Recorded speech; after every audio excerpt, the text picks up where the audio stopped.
All right, shalom, everybody. Can everybody see and hear me? Can everybody see and hear me? If you can see and hear me, let me know you can.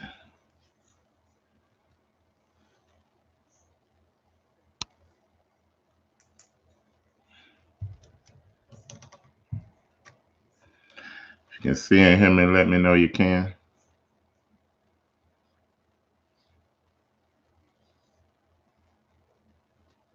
All right, great. All right, so I'm gonna go ahead and get started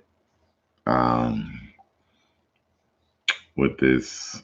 I'm kind of gonna. I did this yesterday online with your Augusta family, so I want to make sure the recording came out well. So I'm gonna do this for y'all. Also too, and I want to talk about real quick how to overcome a bit of doubt and oppression. The reason we hidden these things because a few weeks ago, might have been a week or two ago, when I uploaded it yesterday. And the reason that sometimes we will cut the praise or the worship because we have some of the saints or the Kodashim ask us, can we cut just that so they can play it in their houses or play it where they're going or put it on a MP3 or a CD or whatever so it can play when they sleep, play when they need the war, because we're trying to teach the Augusta family not just the war when we together, but learn how to war when you're alone and at your house, or when things hit your mind, or when you have desperate situations to increase your faith. So through their request, we cut the worship or the praise or the worship, so they can have that just to play continuously in their house or on their way to their jobs or things like that, so it can stay in their mind and stay and keep in their heart towards Yahuwah, and keep them fighting, in their heart overall, for the things they love. So today, what happened maybe a week or two ago, I haven't last Shabbat, we were worshiping, praising the Most High. Then the Most High sent us into a war mode, and we got in the formation to start warring. But what ended up happening, we started warring against, ourselves and things that was going on in the assembly. And this is what I mean by that. Prophetically, when the heavens opened, the Most High began to show me specifically different spirits to come against. And every time he showed me a spirit, we would war against it. So the first spirit that we saw, he showed me when he opened the heavens, was depression. So we started warring against that, right? And then the next spirit he showed me was perversion. And perversion, all these spirits come with groupings, but perversion had pornography, sex toys, masturbation, just a slew of things, that we dealt with, but we was really hitting against that. And then after that, spirit of doubt came up, and then infirmity. So we began the war against all those things specifically, and even some people got instant healing when we warred against infirmities, because some attacks are spiritual attacks. So we'll get on that another time. But we began the war against those things, and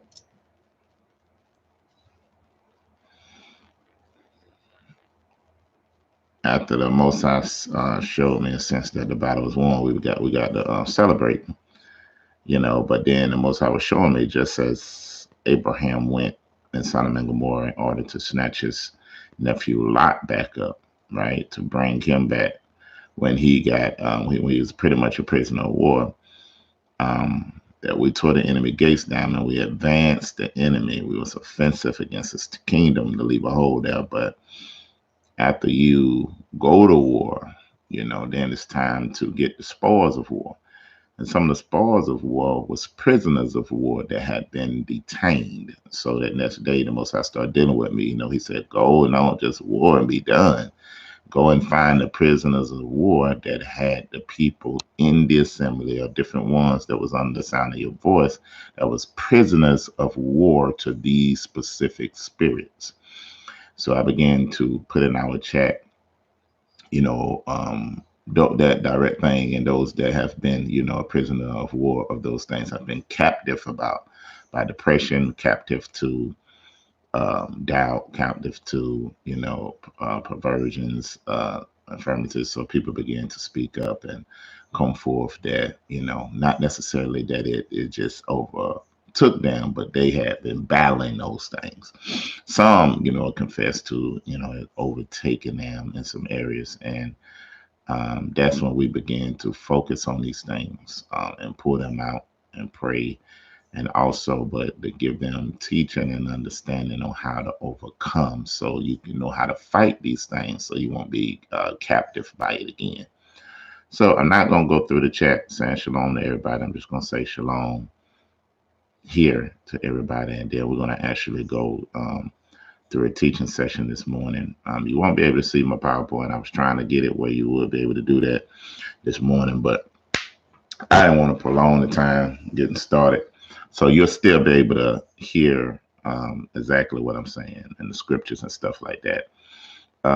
What I might end up doing is trying to email you the PowerPoint presentation. So once you go back and look at it, you can follow along with that. But if you have an attentive ear and get your pen and paper out, you'll be able to study and write down these things so you can have it.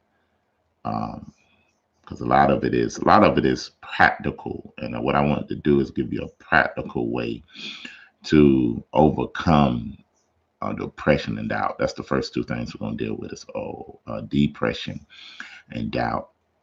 Practical ways to overcome it. We have some scripture references in this, but it's not a whole lot, because it's really just taking a few principles from scriptures and the book to give you an understanding, to know how the system of your mind works, to be able to overcome. And then what you do after that is we'll do your personal study, where I'm trying to put it where, because most of I was just saying, we spoon feed too much. Where if everything is always done for you, then you're not doing the due diligence to seek out the scriptures yourself and add it for your own personal virtue. So now, instead of having so many scriptures on certain things, now I kind of admonish the people. I give you a bit breadcrumbs, but it's up to you to go find a loaf of bread and be able to slice your bread for your specific situations. So you can be, that you can play a role in your own soul salvation. Hallelujah. All right. Let's get to it. Again, let me pray first. Yahuwah, we give you all glory, honor, and praise. We just thank you for who you are. We ask that you give us understanding, you give us wisdom, you give us insight. Let the spirit of wisdom, revelation rest upon us. Let my words fall as the dew of the morning, Yahuwah. We pray that you give us even greater insight than even last night. We give you all glory, honor, and praise in the name of Yahushua. Hallelujah. All right, family. So we're going to go ahead and get started.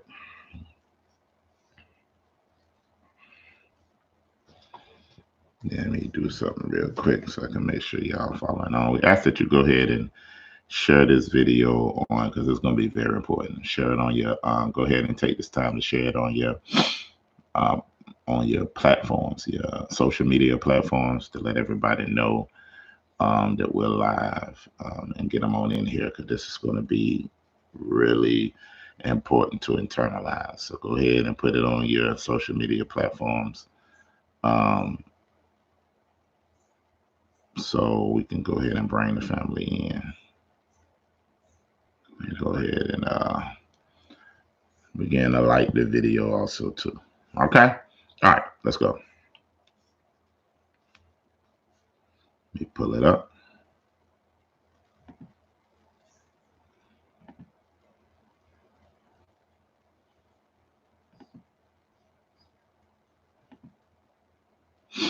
Okay, overcoming spirits of doubt and depression. This is something that you really have to understand the system of how the mind works, the system of how the thought process works, what the enemy uses in order to distract you, what the enemy uses in order to plant seeds in your mind. Understanding what your mind is and how it functions for you, where you don't allow it to just run rapid, but understanding that your mind has been given to you to possess, because we are spirit first that possess the soul. We possess emotions. We possess our mind. We possess a will. That's supposed to be our possession that brings our personality. And then we live in a body, and our body is how we function in the natural realm. But the natural realm is the farthest from the extension of what the spiritual realm is, because in the spiritual realm is where all things take place and the reality of all things exist. So we have to understand that in our spirit, the spirit is where we are able to contact the things that are outside the natural, things that are outside time and space. This is where Yahuwah meets us at. This is where we begin to visit him. He visit us in our spirit. That's what it talks about. The spirit of man is the candle of Yahuwah. He lights our candle. He illuminates our spirit for us to be able to visit with him in that realm, right? But then the soulish realm is where we have self-awareness at. That's where our emotions are stored. That's where our experiences affects our thinking. Our experiences affects our perception. Our experiences affect our emotional stability, right? And these is why Yahusha said that for us with patience to possess our souls, take control of our souls. So fears and things of hurt, pain, resentment, bitterness, these things will not take control of it because we're in control of it. But the natural realm is that's where a part of our flesh. This is how we're able to see, to hear, to touch, to smell.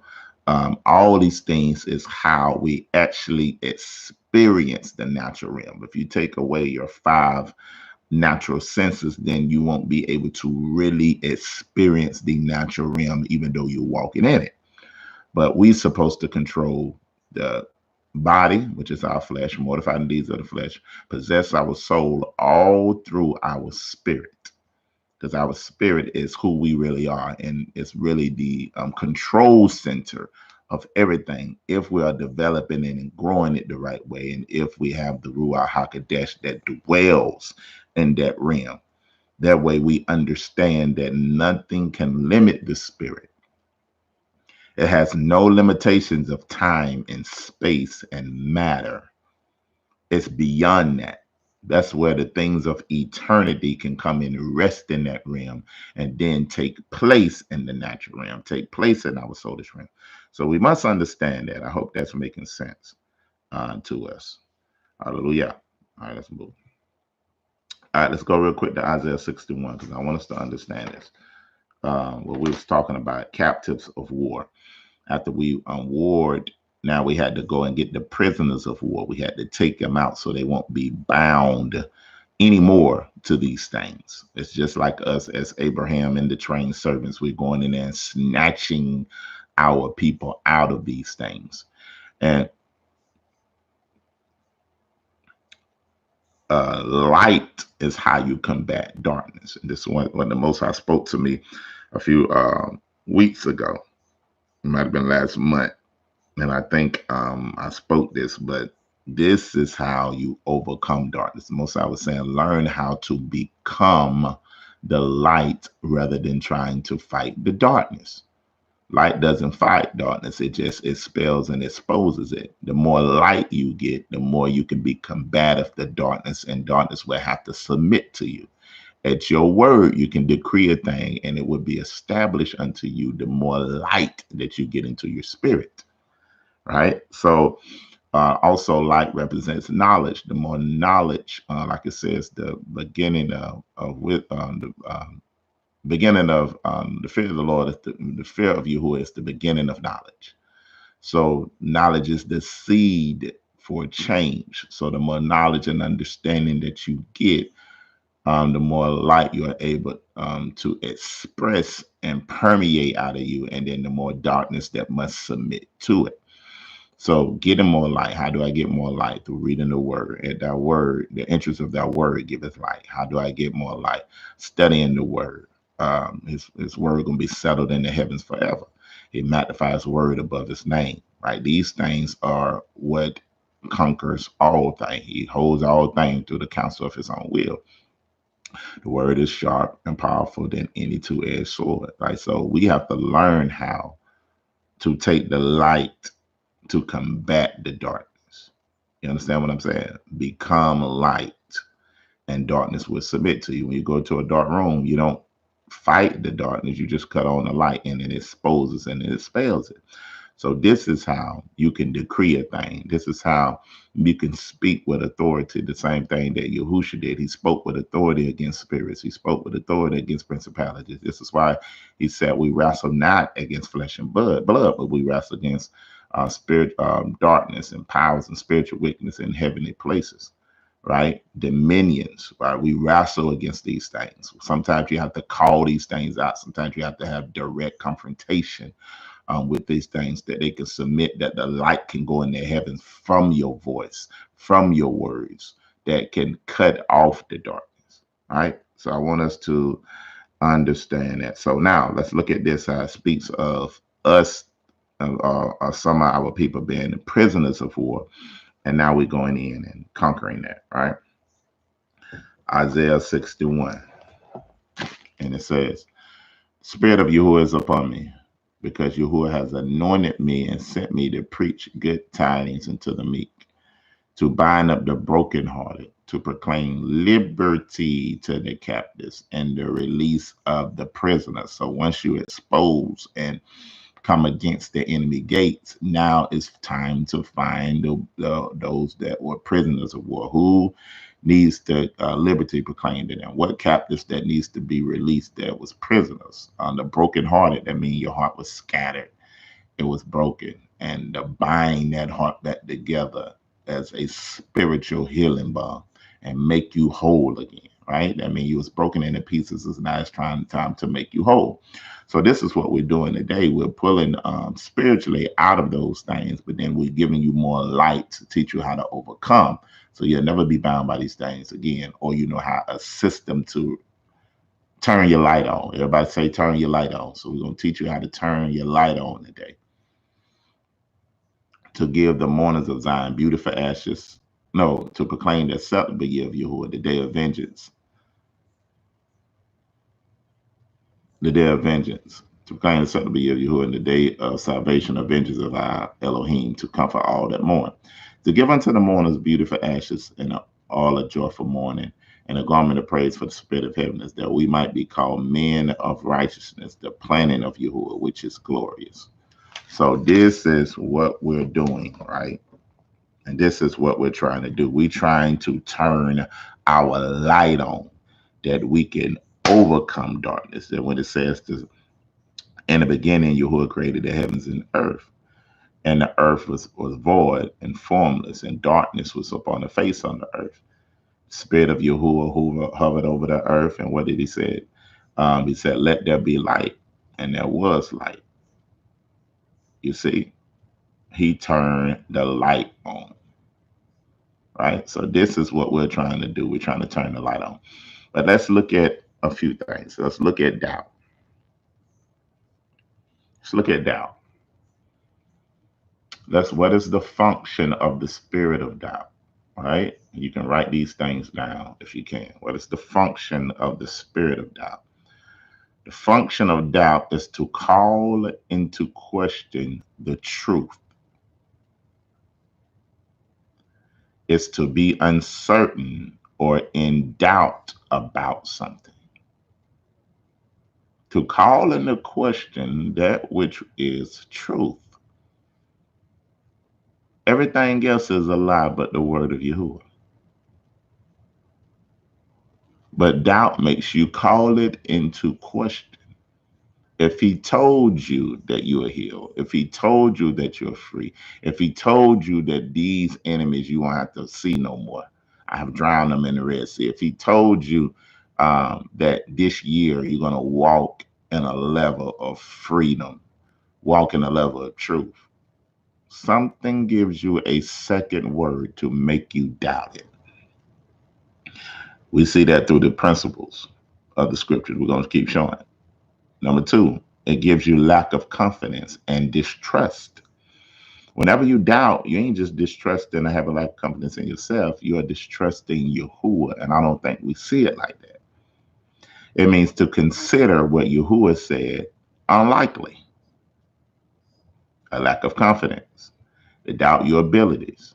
Uncertainty of belief, opinion that often interferes with decision making. And this is how we become people of paralyzed, where we can't move forward because we allow the spirit of doubt to control the way we believe about what was spoken of us. Not feeling that you are qualified, or not feeling that the Most High even love you to be able to give you the words that he spoke to you. Deliberate suspension of judgment, right? So we see these things that make us hesitant, right? That stops us from moving forward. Now we have to see how this thing operates and where it comes from. Let's keep going. Now, that's the spirit of doubt. That's what doubt does, right? Let's see what depression is by definition. Spirit of depression. Again, if you can write these things down, I'm try to go slow. Let me know if I wrote that too fast, if I went through doubt too fast. Are we all right?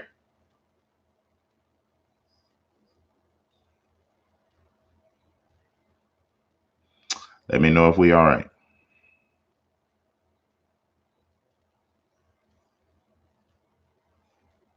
All right. I'm going to get 3 yeses, and then we're going to keep going.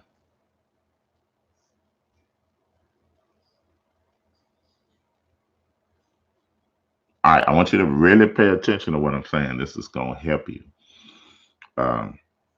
Depression. Depression, if somebody said it was a little fast, all right, I'll slow down. You really can just write down 2 definitions. Say to call into question the truth.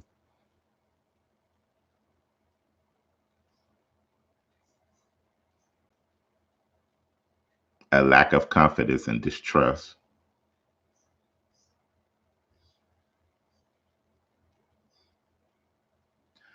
Uncertainty of belief or your opinion that interferes with your decision making. So uncertainty of belief or opinion that interferes with your decision making.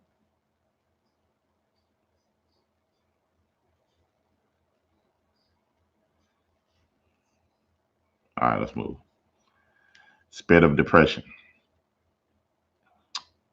Or what is depression just by definition?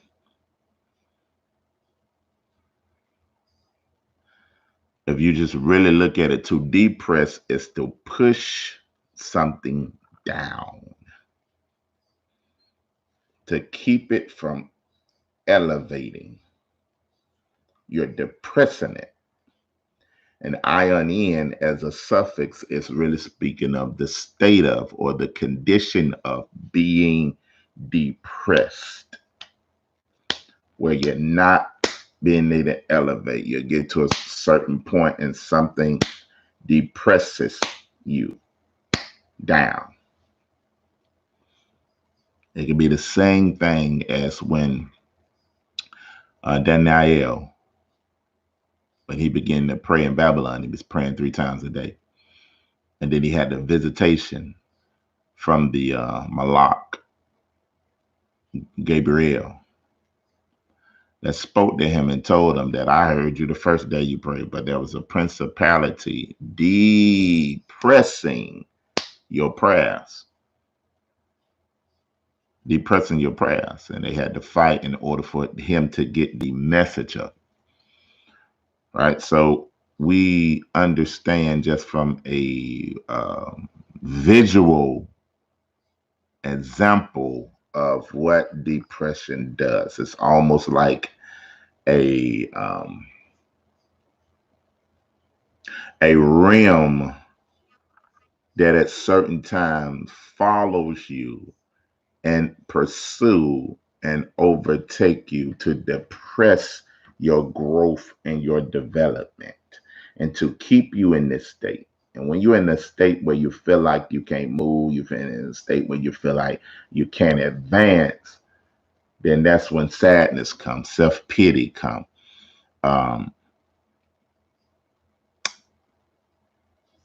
Not being content comes. You go into a spiral of saying that this is going to be permanent. And where the enemy began to slide in suicide. And it all comes from a thought. When you entertain a thought, then you call for the spirits of depression to keep you in that arena. All right? I'm going to keep going. Depression is the act of depressing or the state of being depressed. A state of feeling sad or dejection. It's a time of anger, anxiety,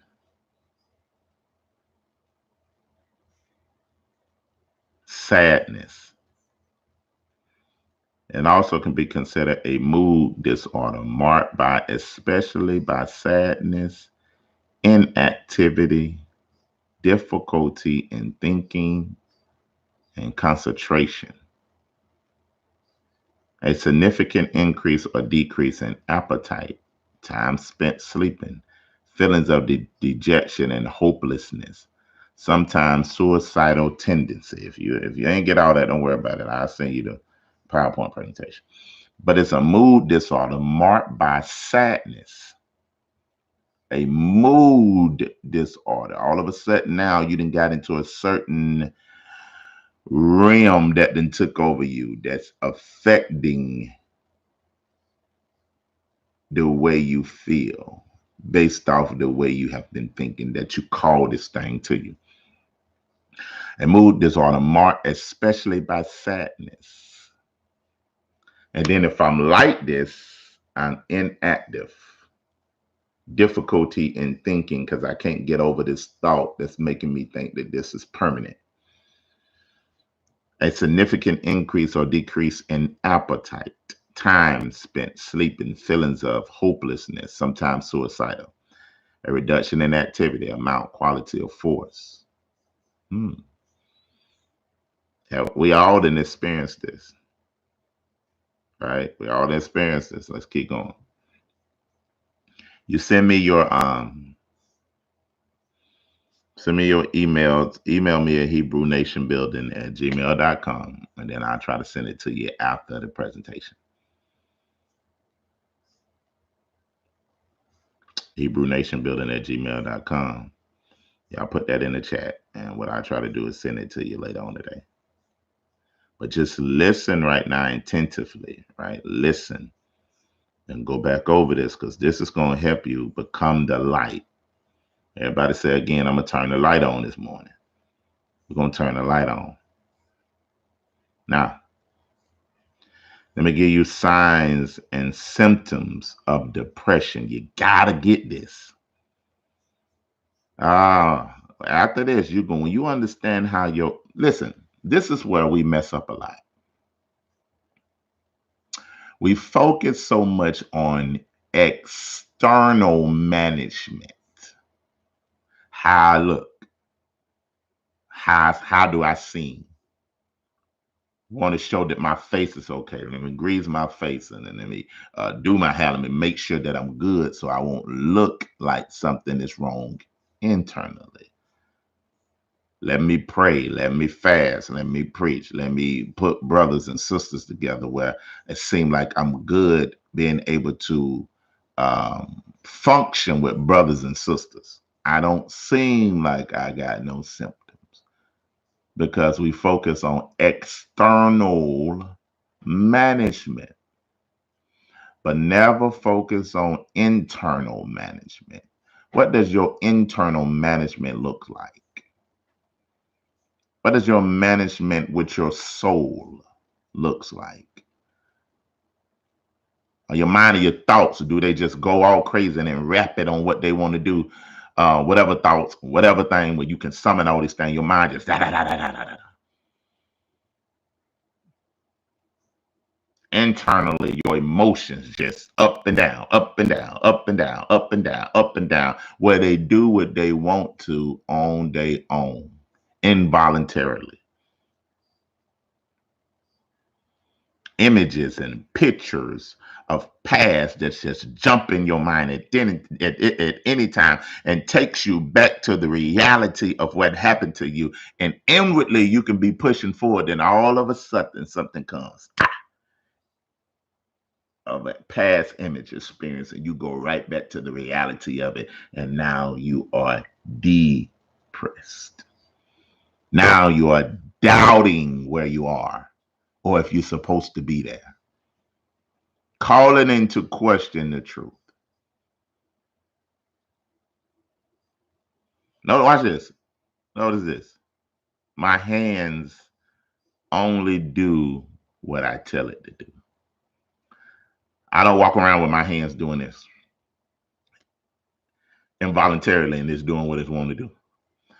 My lip don't just do what it want to do on its own. My nose just, my body just don't do that. Why? Because I control it. It's mine. It's mine. It's under my subjection and discipline. My eyes don't jump going forward and just move on its own. Why? I control it. Why do inwardly we don't treat our mind the same way and rule it through our spirit? Because this is a factory that's supposed to produce for you and bring you production. But if you don't know how to control it because it's yours and you give it its own, it will master you because somebody going to control it and produce it. It's either externally somebody going to control it or you going to have to control it internally. And that's what Hasatan want to do. He want to get in that soulish realm so he can control the production of the reality of what happens to you.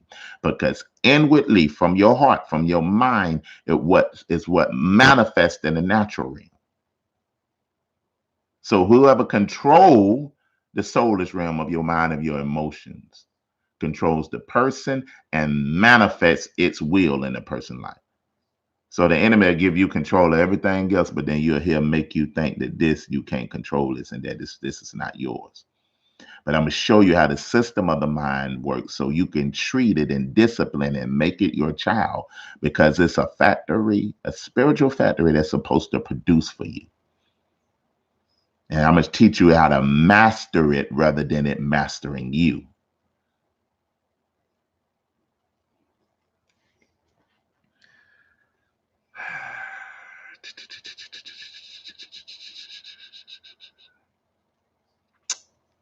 We're going to turn the light on.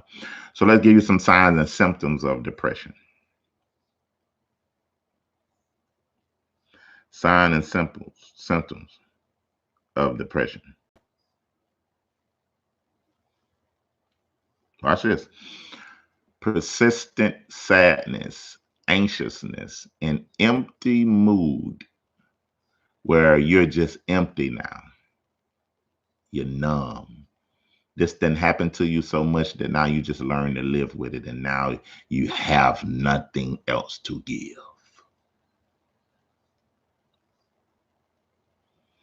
A lot of times something happened externally and internally you allow it to make you go out of control.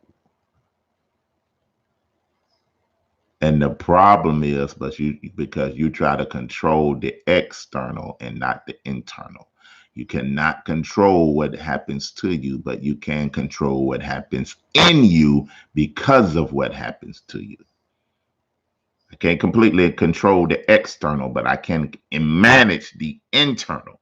And I don't care what the situation is, what the circumstance is, I'm not going to allow it to turn my internal system out of whack because of a person, because of a situation, because of a circumstance, as if Yahuwah is not enough.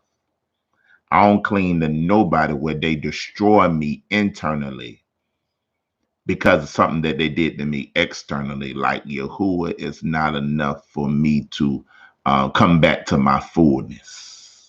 Nobody will have my emotions like that. Nobody will have my mind like that. Nobody would throw my internal clock, my internal management in disarray because what they have done to me externally. Because what I control it, and through the Ruach, Yahuwah keeps me balanced. Now, I'm not saying I'm not going to be hurt. Yes, sometimes you're going to be hurt. Yes, sometimes you're going to have to cry.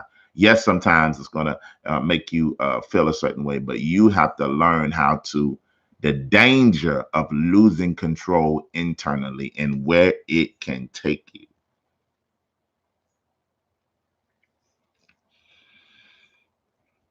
I hope I'm finna help you. I'm trying to help you this morning. Signs and symptoms of depression: feelings of hopelessness, pessimism, irritability, feelings of guilt, worthlessness, helplessness. This is where you have, because sometimes guilt will push you to suicide if you think something is your fault. Loss of interest, pleasures and hobbies, activities, decrease in energy and fatigue, moving or talking more slowly, feelings of restlessness, having trouble sitting still, difficulty concentrating, remembering, making decisions, difficulty sleeping, early morning awakening, oversleeping, appetite and weight loss changes, thoughts of death or suicide attempts, aches or pains, headaches, cramps, digestive problems without a clear physical cause, or that does not ease even when treated. That's letting you know that there's something out of whack internally that's happening to you. And it's a reason for that. Let's keep going.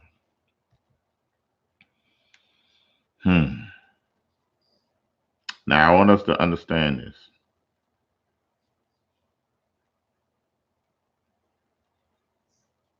Yahuwah, I'm trying to show you how the mind works. And I'm going to break that down as we go. But we've got to understand this about Yahuwah. Yahuwah speaks statements of faith-filled elevations.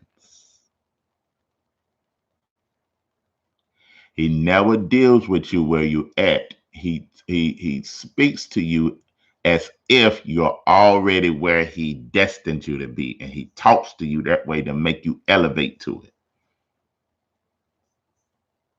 He always have the bar raised so you can climb the ladder to get there.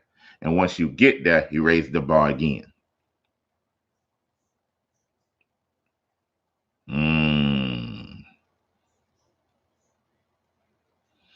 Notice what I'm going to tell you. It's simple, but it's important to hear.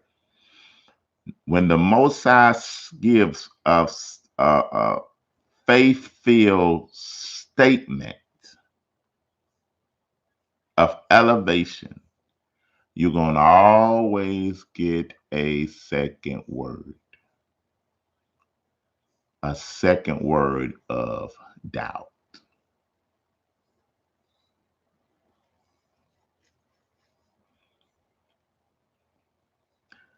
Doubt comes from Hasatan to make you feel like you can't fulfill, or you're not qualified to fulfill the statement of elevation that Yahuwah just gave you.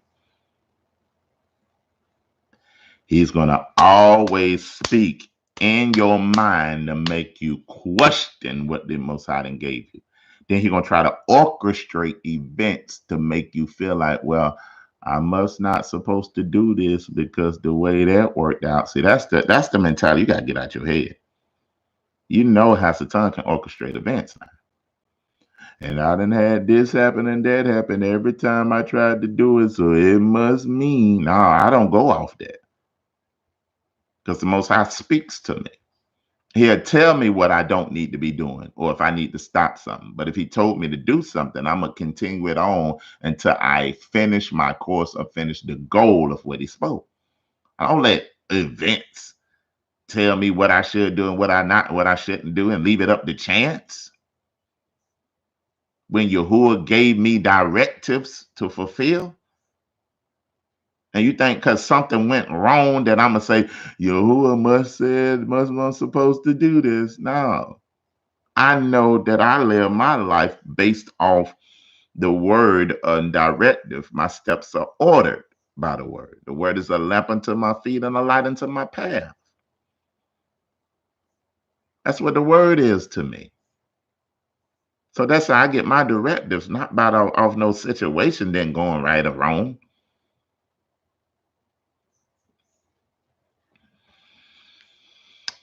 Genesis 6. Watch this. Genesis 6. I'll just give you a few examples, minor examples. Hold on one second. Let me do something. I'm sorry I got to do this.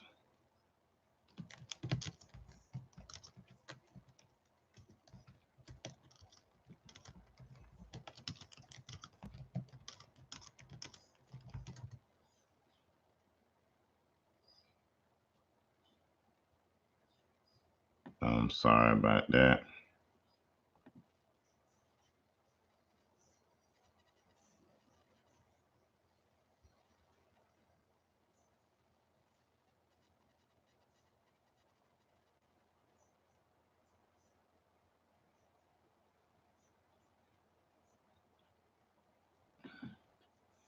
Hold on one second.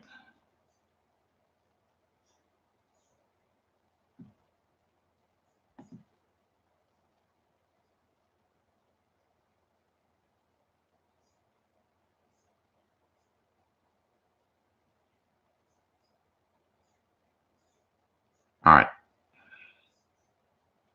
Let's get ready to go.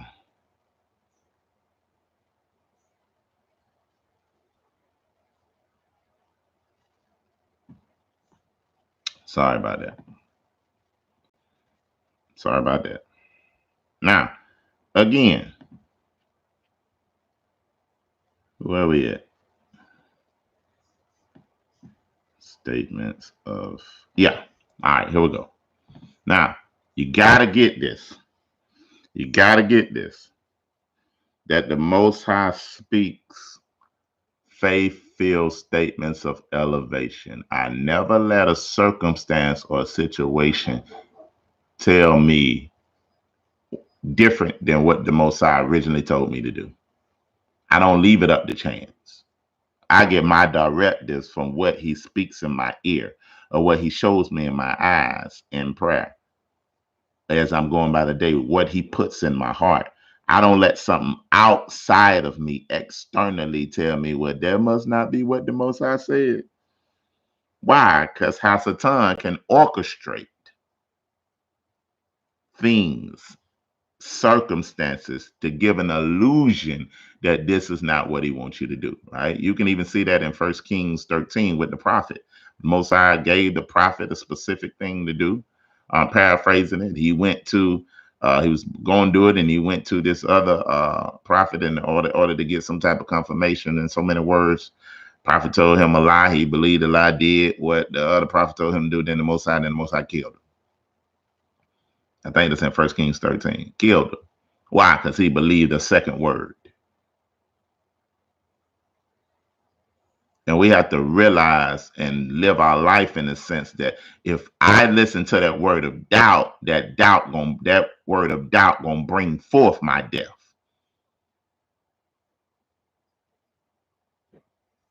If I go against the faith-filled statements, it's gonna bring forth my death. Real quick, Genesis 6:13. And Yahuwah said to Noah, to the end of all flesh is come before me, for the earth is filled with violence through them, and behold, I will destroy them within the earth. Genesis 6:14. Make thee an ark of gopher wood. Room shall thou make in the ark, and shall pitch within and without. Now notice this. Most High told him, he just said, go make it. He ain't see if he was a carpenter. He ain't see if he ever dealt with wood. He pulled him up the elevate. Go make some you ain't never seen before. Because it hadn't rained. Go make this huge ark that I'm going to show you the pattern on how to make it. He ain't send him to no school. He ain't say you need to go be no engineer. He ain't say you need to go get some architects. He said, you make it. Faith-filled statement. Because if you follow this, it's going to bring salvation not to you, but not just to you, but your household. Elevate and come up to it. And Noah believed Yahuwah and did it. Genesis 12:1. Now Yahuwah said unto Abraham, notice how he pulled you out of yourself. He do not let you walk in doubt. And Yahuwah said unto Abram, get thee out of thy country and from thy kindred and from thy father's house unto a land that I will show you. So Abraham went and left and obeyed the Most High. He elevated him. Faith-filled statements. Get out of the country. Get away from everything you ever known. And I'm going to show you a place. Abraham left not knowing. He said, I'm going to make thee a great nation. I will bless thee and did give thee a great name, and thou shalt be a blessing. All he gave him was a promise that if you obey this, he had never been away from his family or from under his father. But he said, leave, go, do this, and I'm going to show you great things. You know, what came after that, you know doubt had to try to sneak in somewhere. Where you going? You don't even know where you're going. You sure that was the Most High that said that? You ain't never been without. Where you get a thought of to go somewhere that you ain't never been before. How you know what you're going to see when you get there? He had to do what? Trust Yahuwah. But notice, whenever you get directives from Yahuwah, then the second word is going to be doubt. And the doubt is coming from Hasatan. And the doubt is coming from out of your soul. So this is what I do. I conquer my mind through waiting on the word of doubt that give me proof that I need to do this. That's how I start having to trigger so I can make sure I fulfill the will of Yahuwah. Because when doubt comes, it's evident that the faith-filled words was given to me. Now I go full force in it. And notice, once you make your mind up to do it, all hell gonna break loose. You're gonna get roadblocks in your way. But you got to keep pushing, because if you make it to the end, you're going to receive the promise. The roadblocks is for you to qualify the promise, but it's not so just that. It's for you to appreciate it righteously. Because if he give it to you before you go through that straight and narrow path, before you go through tribulations, then you won't appreciate the worth of the promise based on what you had to fight for.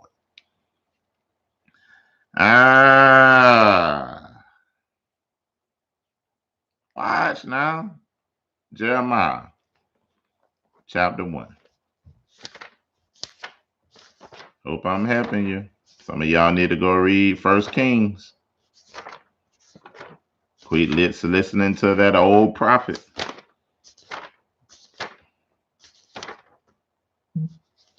Roadblocks coming. It's almost as if Most High showed it to me this years ago. You in a race, 100-yard dash. Most he tells you, go win the race. You excited, right? You excited about this race. You know you fast. He say, go win the race. Then you get your mark to bend down. Then Yahuwah say, wait. Before you do that, let me put this stake on your back.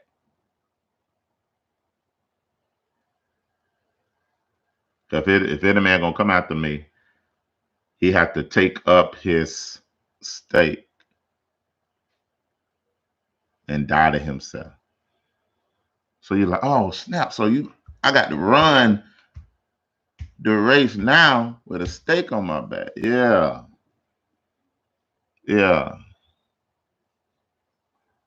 Take off them track shoes. I got to give you some hiking boots now. Wait a minute, how I'm gonna do this? Yeah, I got to get you out of yourself. See, you think you too qualified. You think you fast. Let me take all that off you.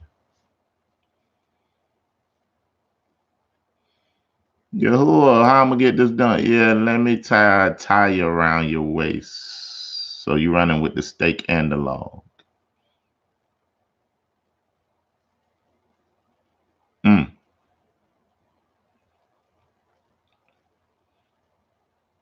Now you gotta run and get past blocks mentally. Then as you running, you'll learn that it ain't about or how strong, but it's about endurance. He that will endure to the end shall be saved or get the promise.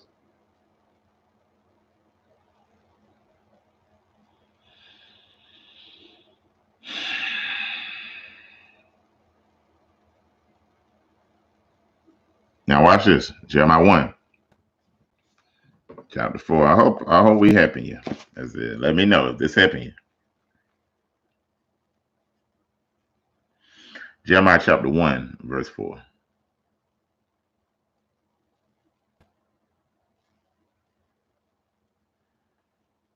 Jeremiah chapter 1, verse 4. Watch this. Then the word of Yahuwah came to me, who is me, Jeremiah, saying, before I formed you in the belly, I knew you. Before you came out of the womb, I set you apart and ordained you to be a prophet to the nations. Now, that was before you was even formed. You were still in eternity. Then I sent you. Then I said, I beseech thee, O Yahuwah, my Elohim. Behold, I cannot speak, for I am but a child. Watch these faith-filled words. Do you, Yahuwah, speak statements of faith-filled elevation? Watch how he elevates Jeremiah. Why? Because he know all spirits come from Yahuwah. He know he was with him first, and he sent him in this realm to grow up as a baby to a child, then to fulfill his word. Watch what he say, man. Watch this. And Yahuwah said to me, do not say I am a child. Don't say that, because that's a words of doubt. I don't deal with doubt. I don't deal with doubt or fear. He said, don't say that. Let me elevate you. For you shall go into all that I shall send you. Don't worry about being no child. And whatever I command you, you shall speak. Faith-filled elevation. Be not afraid of their presence, for I am with you to deliver you, says Yahuwah. Then Yahuwah put forth his hand and touched my mouth. And Yahuwah said unto me, behold, I have put my words in your mouth. See, watch this. See, I have this day set you over nations. He said, I'm a child. But the Most High done set this child over nations, over kingdoms, to root out, to pull down, to overthrow, and to destroy, and to build, and to plant. Look at how Yahuwah speaks. He speaks statements of faith and elevations. Why? Because he knew you before you was formed, and he know what he put in you to be a light to get the job done. So every now and then he pull on that what he put in you to help you to see where he got you at. Now, watch this.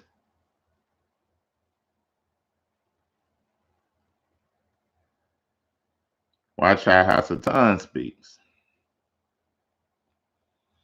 He speaks statements that minister doubt, that get you to question the truth, that get you to question yourself, that get you to paralyze, where he shows you an internal movie based off fear through your imagination that you ain't took this thought into captivity, that destroys your progress. And when your progress is destroyed and you think it's going to be permanent, then that's when you begin to be depressed. Your elevation begin to be depressed, and you be in a state of depression. Why? Because you're thinking that this circumstance is going to be permanent. I'm going to get on that in a minute.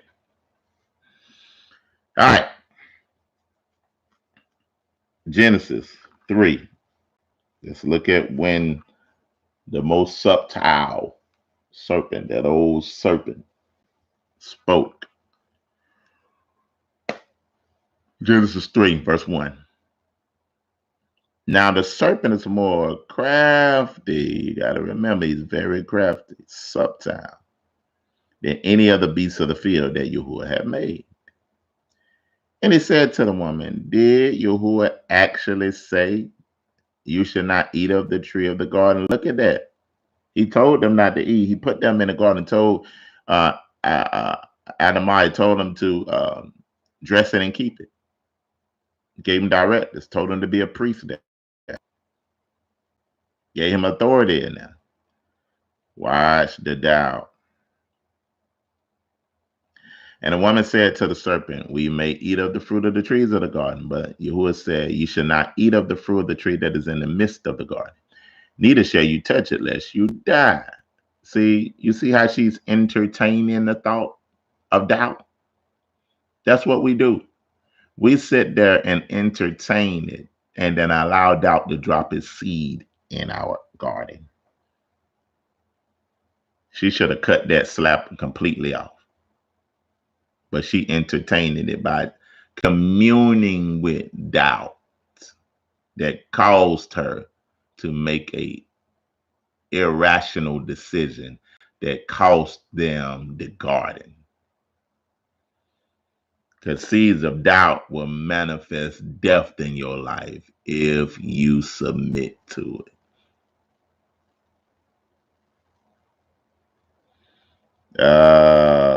Verse 4.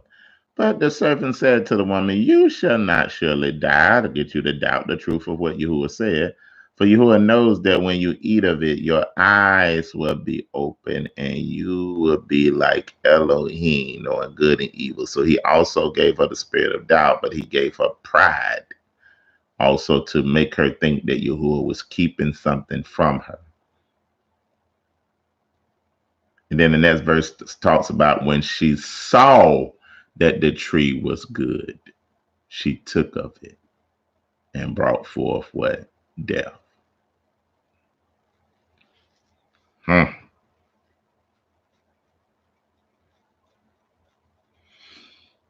We see this. Matthew 4. Matthew 4.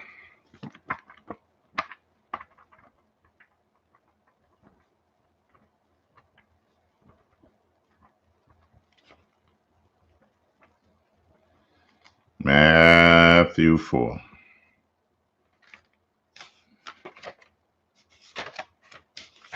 We're going to see this thing all the way through. We're going to see this thing all the way through.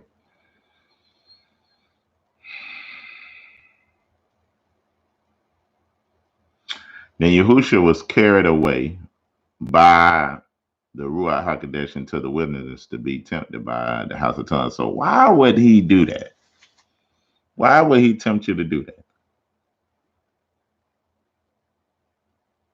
Deuteronomy 8, to prove you, to try you, to let you see what was in your heart, to see if you would keep the commandments of Yahuwah or not.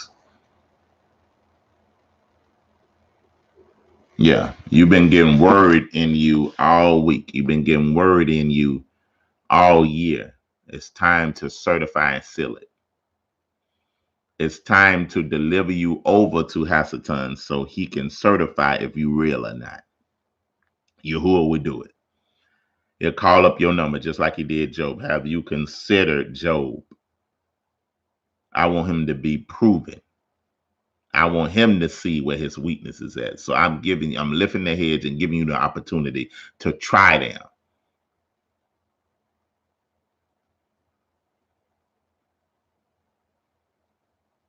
To humble you, to prove you, to let you see what's in your heart, if you would keep the commandments or not, knowing that man don't live by bread alone, but every word that proceedeth out of the mouth of Yahuwah. We say that. Let me say this. Do not let one situation make you throw away 5 years of teaching.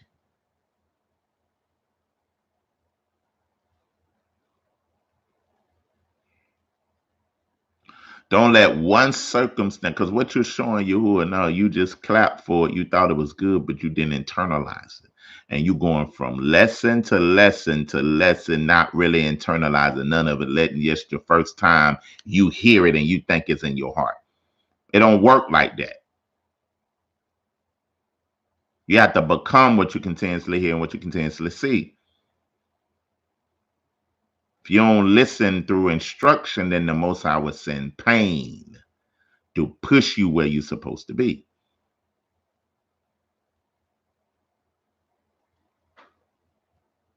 But sometimes we let a year of teaching go down the drain because one circumstance then popped up. Now everything we learned that we didn't got out of pocket. This is why boxers box and men that do MMA or all that type of stuff, they train and do the same thing all day for hours and hours and hours and hours. Why? Because they're trying to get it into their core, into their being, where it becomes second nature. They don't even think about it. Their body just reacts. Why? Because they've been meditating on that move day and night till they have became it. Now it's part of their subconscious, which spiritually and biblically is their heart. Now when a situation comes and they in a real fight, they don't lose their head and throw away all their training because they're in a panic situation. What happens? Their body goes into their subconscious, which is their heart. They go into their second nature and they perform what they've been practicing.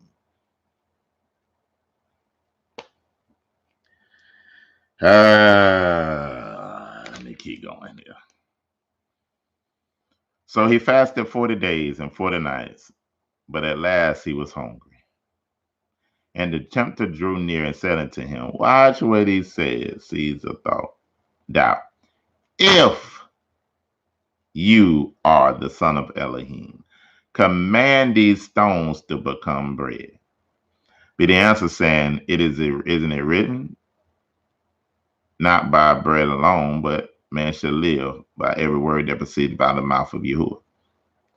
Then the adversary took him up to the holy city, and he made him to stand in the pinnacle of the temple. And he said to him, if you are the son of Elohim, throw yourself down, for it is written that he will command his angels concerning you, and they will bear you up in their hands, so lest they strike their foot against a stone. And Yahushua said unto him, isn't it written that you should not tempt Yahuwah your Elohim? Notice he kept saying, if. What was he trying to do? Put a seed of doubt in Yahushua's head to make him doubt himself.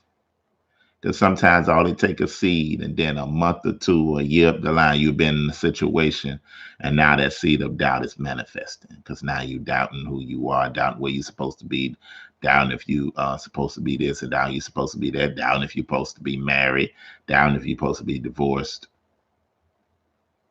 doubting if you're supposed to be with this assembly, doubting if you're supposed to be with that. Now all of a sudden, you got directions, but because you didn't hit a roadblock, now you're doubting.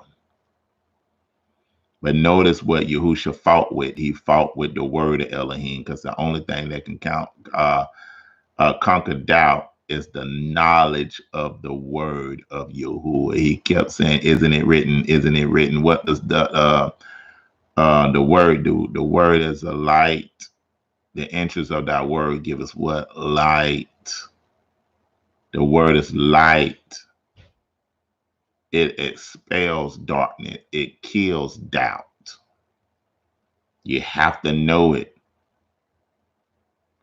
And it's as simple as just Googling scriptures on doubt to be able to overcome doubt with faith, and meditate on those scriptures. Let it become part of your being. Look at it every day, consciously, till it becomes second nature to you. So when these seeds of doubt come in your head, you got the word to combat it. Let's keep going. Now, with doubt, 1 Timothy 4:1 talks about the end time that seducing spirits will come. Now, when doubt get placed into your head, right, then there's seducing spirits that come and try to sucker you into believing that this is no way out of this situation. So they come for your mind to seduce you to wander out of the way. We don't realize that these things are spiritual. We think we just thinking. Now a situation come, and then now seducing spirits come to start putting thoughts in your head. The Greek word seduce means to cause to wander, to lead astray, wandering in the wilderness without knowing your direction. A seducing spirit makes your mind to wander or leads you not knowing where you're going. So what it is, that's why, watch this. You have to take every thought into captivity that rises itself against the knowledge of Elohim. Let me show you what the seducing spirit does. First, if a person yields to a seducing spirit and does it long enough, it will first come to distort the truth, then pervert the truth, then destroy the truth. Again, it comes to distort it, to pervert it, then destroy it.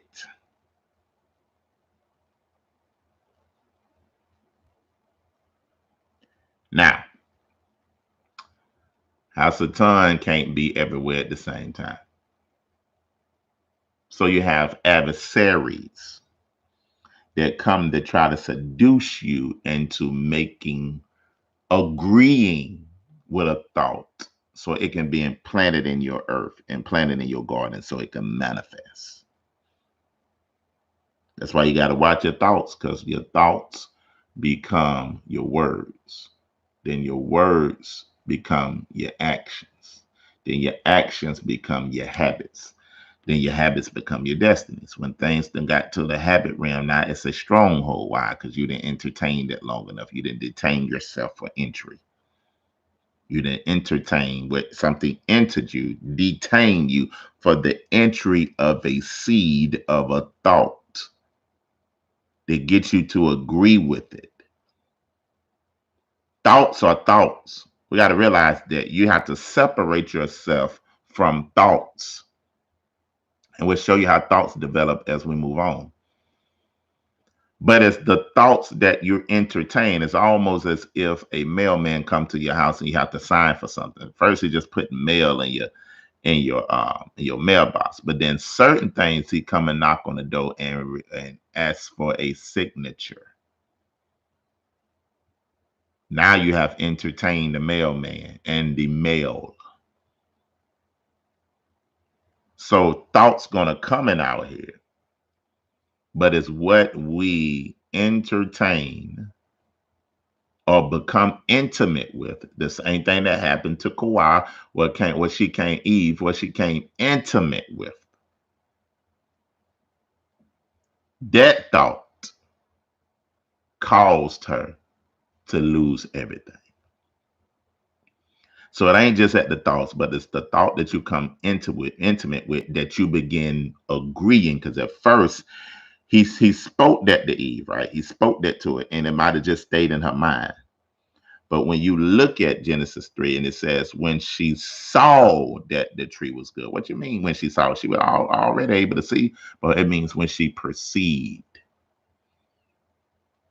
You can never go over your perception of a thing.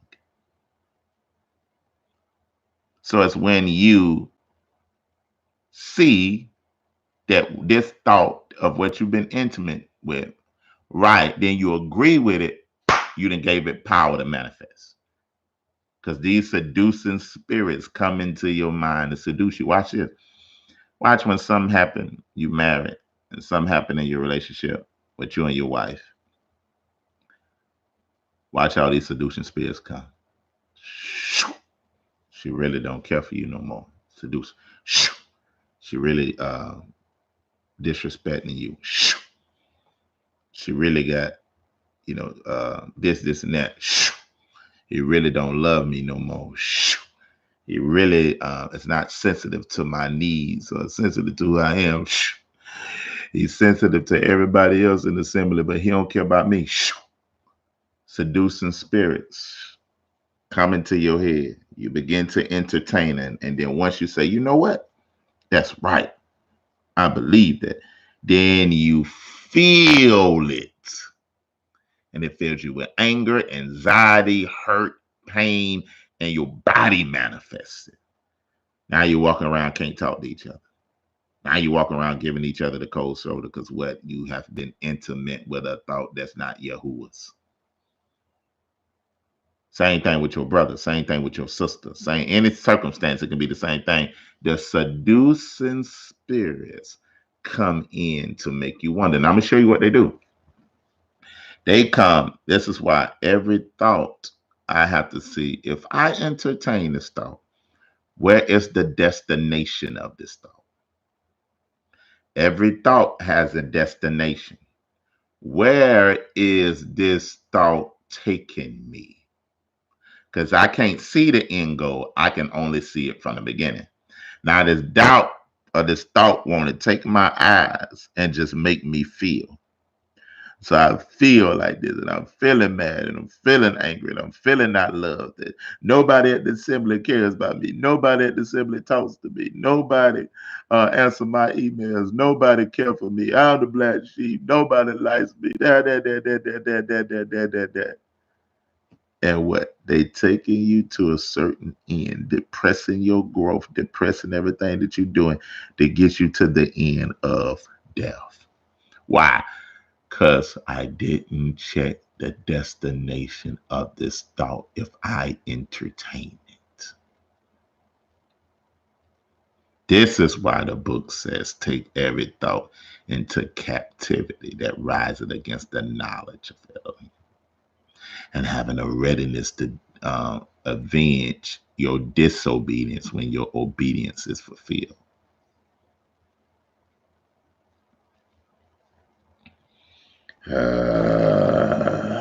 Yeah, I'm trying to help y'all today. I promise you, I'm trying to help you. I promise you, I'm trying to let you see this thing. Yeah, like, y'all don't. Please listen to this over and over. Why? Because you're gonna be faced with something. Don't just say this is good and clap your hands, and then you get into a situation, and the Most High, He always give you a word before He allow a testing time.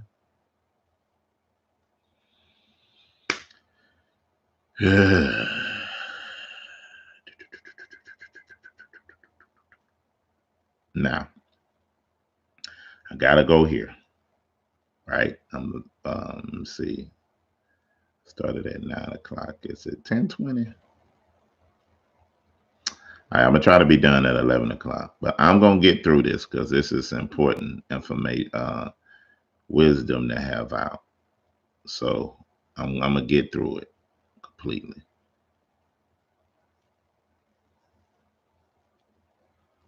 Okay.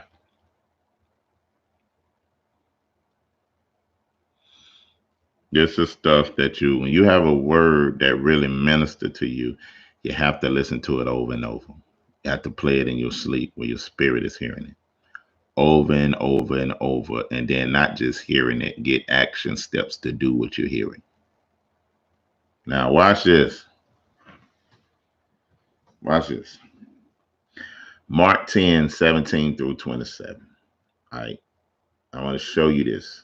Some of y'all that have been following me a while, you know, heard this like this before. But I want to hit it again because this is where this comes from. Mark 10:17 through 27. Watch what it says. Watch what it says.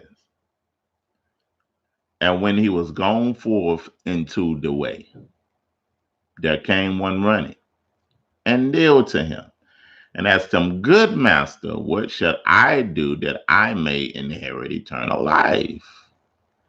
And Yahushua said unto him, Why callest thou me good? There's none good but one. That is Elohim Yahuwah. Thou knowest the commandments. Do not commit adultery. Do not kill. Do not steal. Do not bear false witness. Defraud not. Honor thy father and thy mother. Verse 20. Watch it. And he answered and said to him, Master, all these things I have done for my youth. Well, he pointed his check out. I've been teaching Torah. I've been walking in Torah since my youth, since a child. I know how to bring everything verbatim. I've been holding on to all these things, right? That's good because these are the words of eternal life. This is how you receive it, by you internalize it. So he said, I've been doing this. Then Yahushua, beholding him, loved him. Wait.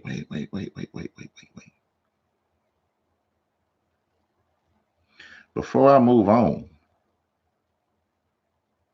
Yahuwah, beholding him, loved him, not what he was doing.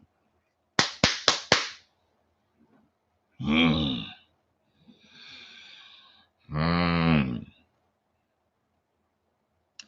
Do you know that sometimes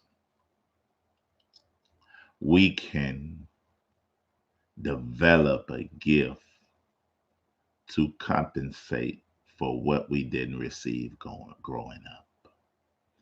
So we become good at this so we can get the applause of where we didn't get from our father, from our mother, from those that's supposed to love us.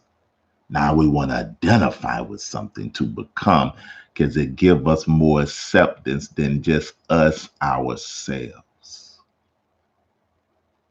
Do you know this is why some people come into the awakening? This is why some people study history. This is why some people put PowerPoint presentations together. This is why some people learn the language very well to get a following. Why? Because now I'm accepted by an online audience that I was never accepted in my life.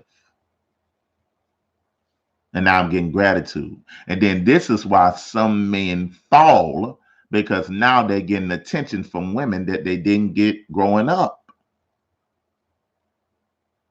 And now, because it seems like you got knowledge that brings you power, and women are attracted to power, it ain't about what you look no more. Now I can proceed and push this, but I'm still broken within. Still got unforgiveness in my heart. Still got resentment in my heart. I still got all this, but no. Know me for my guns. Know me for my intellect. Know me because I can do praise and worship. Know me because I know all these scriptures. It said Yahuwah looked past all that and beheld the real him, that little boy in you, that little girl in you that never fully developed. And you trying to push what you can do rather than who you really are.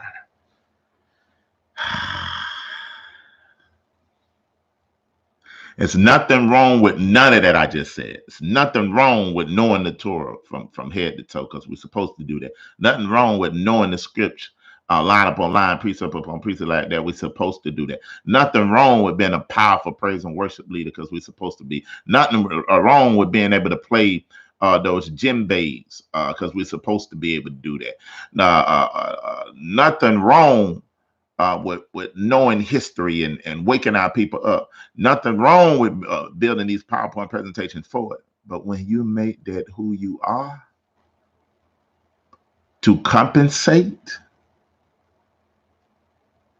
for you being broken, this is the type of people that Yahushua would say, depart from me. I never knew you. You only portrayed your gift.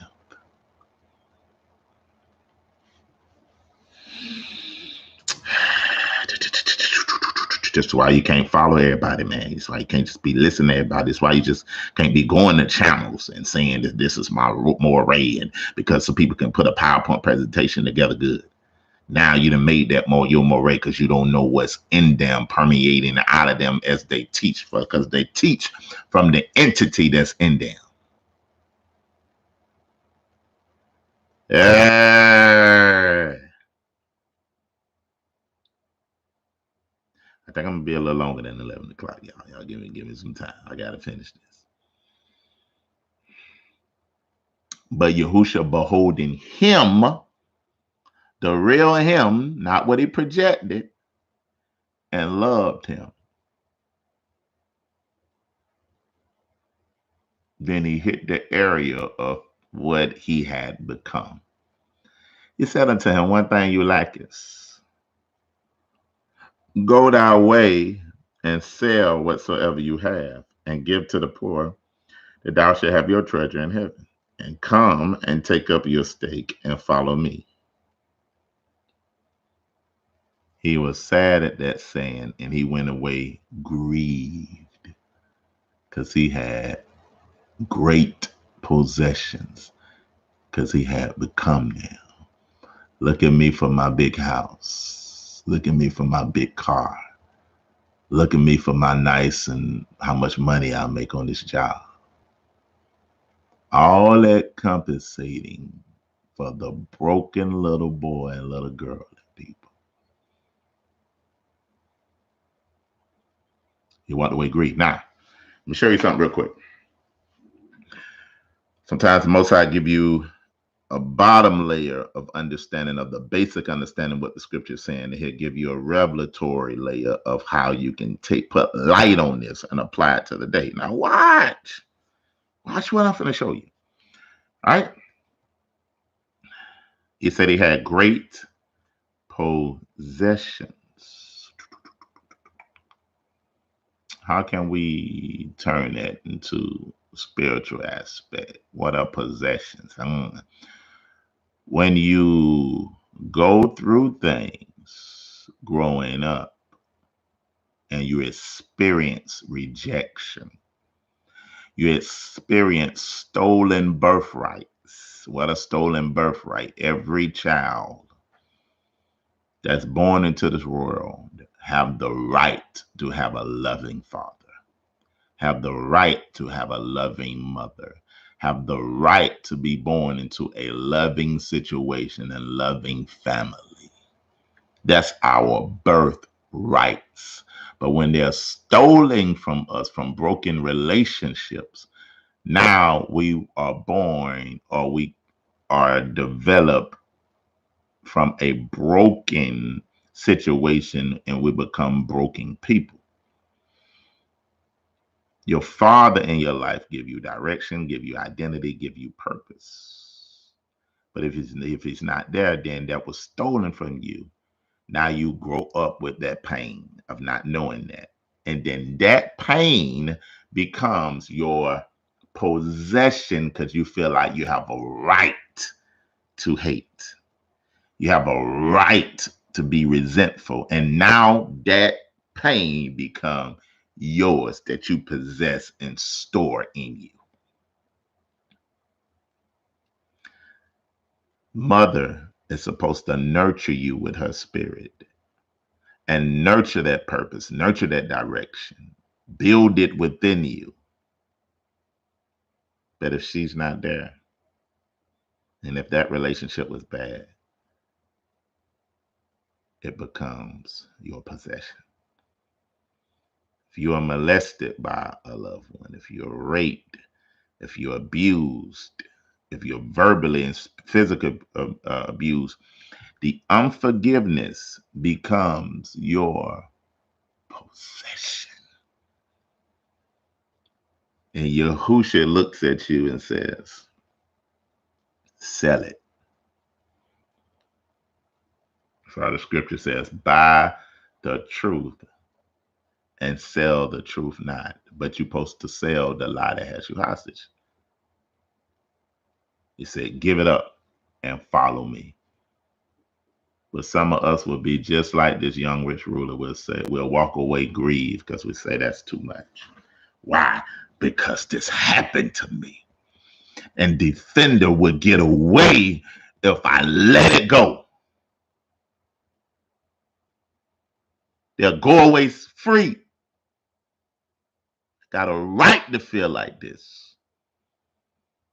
A right to keep this. Because nothing happened to the offender. So I keep it. And I walk away grieved. Because I had great possessions. See, we're identifying where we at. Wait. I got to show you now. Watch. One of the most beautiful, same thing in relationships. A boyfriend, a girlfriend, a husband, a wife that cheated, that did us wrong. Now we take that hurt as a possession. And Yahushua say, give it to me. You got to forgive, not for their sake, but for your sake and your relationship with me, that you can't walk around with that in you because it's going to destroy me and you. It ain't about them. Forgiveness is a process. It's not an act. That you have to pray first that the Most High allow the process of forgiveness to start in you, that you may be delivered, then that you may be healed. And Yahuwah has to be enough of the reason that you give it to him. Not the offender. It has nothing to do with him or her. But it's about you and Yahuwah, and what he has done for you and has planned for you have to be enough to allow it to go so you won't be depressed. All right. Ooh. The Most High gives us the most precious thing, which is time. Ecclesiastes 3 speaks of there's a time to everything, to every purpose under the sun. Time to laugh, a time to cry, a time to hug, a time to refrain from embracing. There's a time to everything. So the beauty of life is he gives us time to experience all these things. All right, let's look at that real quick. I want to make sure we get that. Ecclesiastes chapter 3. I want to show you this. All right, there we go. Ecclesiastes 3. I want to show you this real quick. I know all right, Ecclesiastes chapter 3, verse 1. To everything there's a season and a time for every purpose under the sun. A time to be born and a time to die. A time to plant and a time to pluck, which is planted. A time to kill and a time to heal, a time to tear down and a time to build up, a time to weep and a time to laugh, a time to mourn and a time to dance, a time to cast away stones, a time to gather stones together, a time to embrace, a time to refrain from embracing, a time to lose, a time to seek, a time to tie up and a time to untie, a time to rend and a time to sow, a time to keep silent and a time to speak, a time to love and a time to hate, a time for war and a time for peace. Notice how beautiful that he has given us was time. The principle of that scripture shows that now we have our life in phases. He desires us to go through each phase, but don't get attached to the phase. Because going through the phase with Yahuwah is about production. What can I allow you to go through that's going to produce something in you that elevate you for the next phase? It ain't about something good or not good happening to me. It ain't about that with Yahuwah. Patriarchs went through some terrible stuff, but it's about what it produced in them. Joseph went, had a dream, went into captivity, was sold there by his brothers. Did he do anything wrong? No, all he did was told of a dream that brought forth hatred. He ain't deserve that. But the Most High was looking at what's the road that he's going to have to take to get to that dream. And this is what it's going to take. He was going to have to be sold into slavery. He was going to have to become a slave. He was going to have to resist a fine queen and then be thrown into a dungeon to get him to be second in command in Egypt. He'll show you the end, but he won't show you the route to get there, because it's going to be obstacles that happen that get you to be elevated and qualify for the promise. So he wants us to go through each phase like Ecclesiastes says, but he don't want us to get attached to it. What happens? We go through phases, but we get attached to the phase, and it be 20 years later and we still attached to what happened to us. This is why a conversation can still be about it. This is why the thoughts of it can happen, and it depresses our growth. We can go right back to that same experience because we still attached to that phase in our life that 20 years now, we still crying about the same thing because we didn't let the phase go and see it for what it really was. Go through the phase. Don't get attached to it. Don't be 10 years old when now you're 50.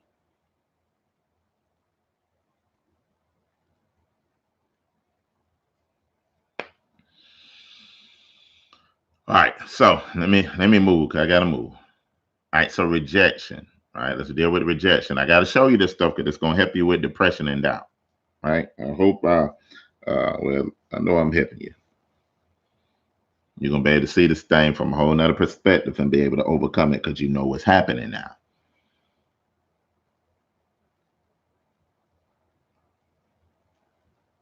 Rejection.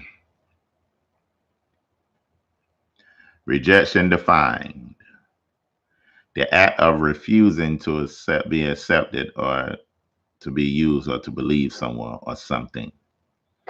When you experience rejection in life, it leaves a void or a hole in you.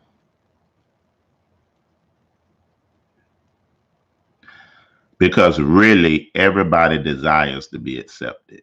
I don't care who you are. You're a desire, because it ain't natural to not want to be accepted by nobody. It's in everybody to want some form of acceptance. But when you experience rejection, it takes something out of you.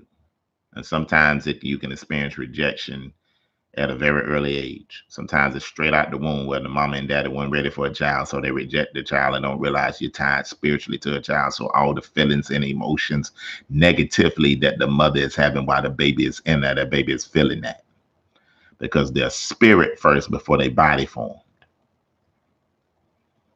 Rejection of not your father not wanting you, or your mother not wanting you, or your friends picking on you because you got some type of feature, right? And you carried that. You know, I used to hate that I was dark skinned growing up because boy, they used to get on me, and I used to reject that part of me. You know what I'm saying? And experience that. You know, some days I used to, as a child, I would go cry because I was like, man, why the Most High made me like this and all that type of stuff. It wasn't until I started getting in my teenage years that I really, you know, started embracing my dark skin and loving it, and you know, began to be, you know, I would use it in my love, all that anyway. But those things put holes and voids, you know, in me. Um, a lot of little things. That's just a superficial aspect, but that show you how these things can still carry, where you don't think that you was beautifully and wonderfully made. Then you in a nation um, that portrays the lighter or whiter you are, the more intelligent, the better you are, and the darker you are, the more brute beast that you are. And then we perpetuate that in our community, right? So these type of things happen, right? Whatever rejection that you might feel, that's just a low level, but it's just to show you something. So say somebody experienced rejection most of their life. So they begin to develop a fear of rejection. I'm trying to help you because they didn't like the way that non acceptance felt. This is why you might see some people in school and high schools and different ones that their personality wasn't fully developed.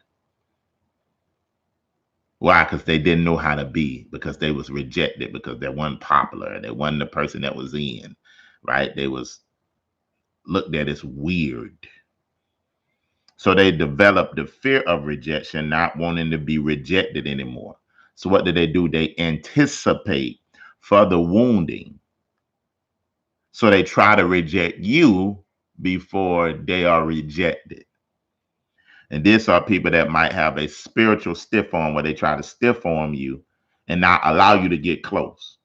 And this is how, even dealing with tribal life and in the assemblies and tribes, this is how some people will develop something in their head based off what they think you said, based off their internal bank of fear of rejection. And you can say something, they get something totally different out of it because what? They are trying to reject you because they're anticipating the rejection. So this is why they begin to say, you know, well, they talking about me, somebody throwing off on me, they saying this about me, nobody likes me, or when I go to the assembly, nobody want to be around me, and nobody hugs me, and nobody. So they are because when you come to an assembly, it's going to produce your or reflect your character flaws. And sometimes if they come as the rich ruler wanting to show their guns and not you see their character flaws, they'll come up with ways to reject you and reject the tribe and try to make you think it's your fault. Because what they really fear being rejected. So they're trying to make up an excuse to put it on you that they won't be rejected.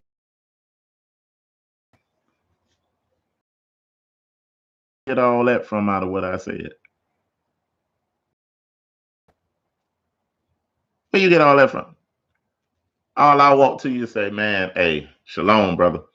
Uh Shalom, brother. I just you know, at first I ain't understanding a lot of things, but I appreciate you. And you take that statement, why he said shalom to me. This is how people that heavily deal with rejection, their mind just start being suspicious. Why did everybody else who came to me and said shalom? Did he really mean something behind that shalom? He didn't really want to come to me. He just come to me because he might hurt me saying nobody comes to me. Then they come up with something in their mind based off fear. But they really want to be accepted. So what happens after that? They might experience the fear of rejection, and then it repels people. And that's why sometimes as a leader, you got to be bigger than that and see the person need rather than their faults. Because a lot of times what's in you or what's in the tribe, the person's spirit is calling them to it, but their flesh is repelling them. Why? Because they are little boys and little girls afraid of being rejected. And some you have to overcome that and pull them to a place where their fullness can be brought to. Now, if they just too crazy with it, then you got to go ahead and kick them out. But let me show you what happens. The fear of rejection happens. All these thoughts go in their mind. Then they reject the person or the people. Then self-rejection happens. Then a cycle of self-rejection is nobody loves me. Nobody want to be around me. They begin to question themselves, what it is about me. I'm the black sheep.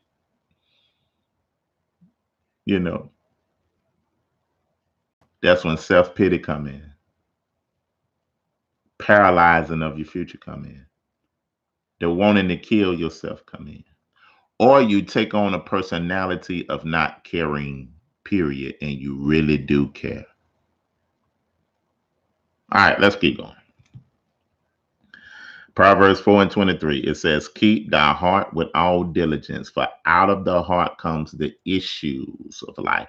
So say you've been healed of all that. Now it's important for you to be the gatekeeper of your heart, where you guarding your heart, because normally you get hurt based off somebody that you trust.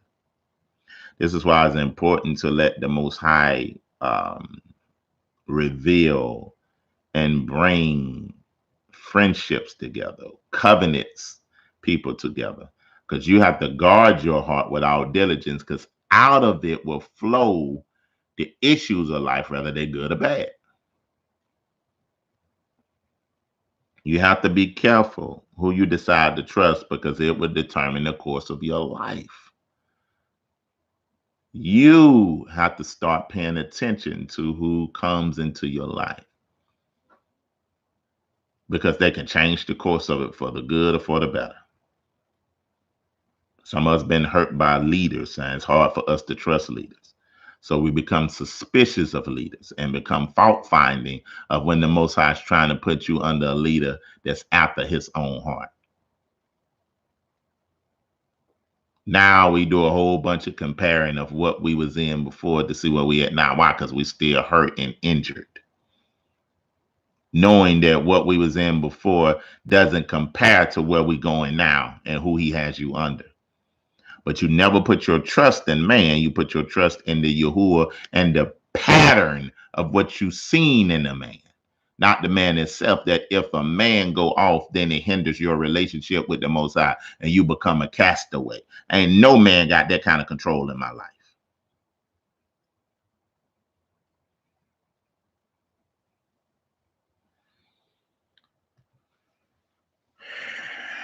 We're gonna move. We move. I'm trying to help you with this depression and doubt. I'm trying to help you. We're gonna get into some stuff that's gonna completely help that to you. All right. Now, in this, you have to, in your phases in your life, you have to watch your conclusions. It's not about what you went through, but it's about how you have interpreted what you went through. That makes the difference of everything. Because if you interpret, this is where depression sinks in. It comes in first through doubt. But when doubt relays a aspect of permanence in your mind, then you become depressed, because you are interpreting this trial, you're interpreting what you're going through, you're interpreting this hurt, that you will always be like this, and not realizing that everything in life changes. Nothing stays the same. But the enemy will make you make a permanent decision about a temporary problem. You're in the natural.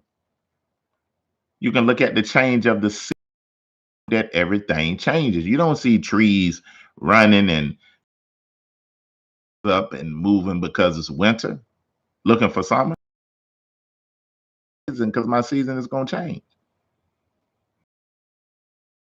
Happily ever after American form of relationship with Yahuwah and thinking because I got with Yahuwah that everything supposed to go well and stuff ain't going well, I'm running.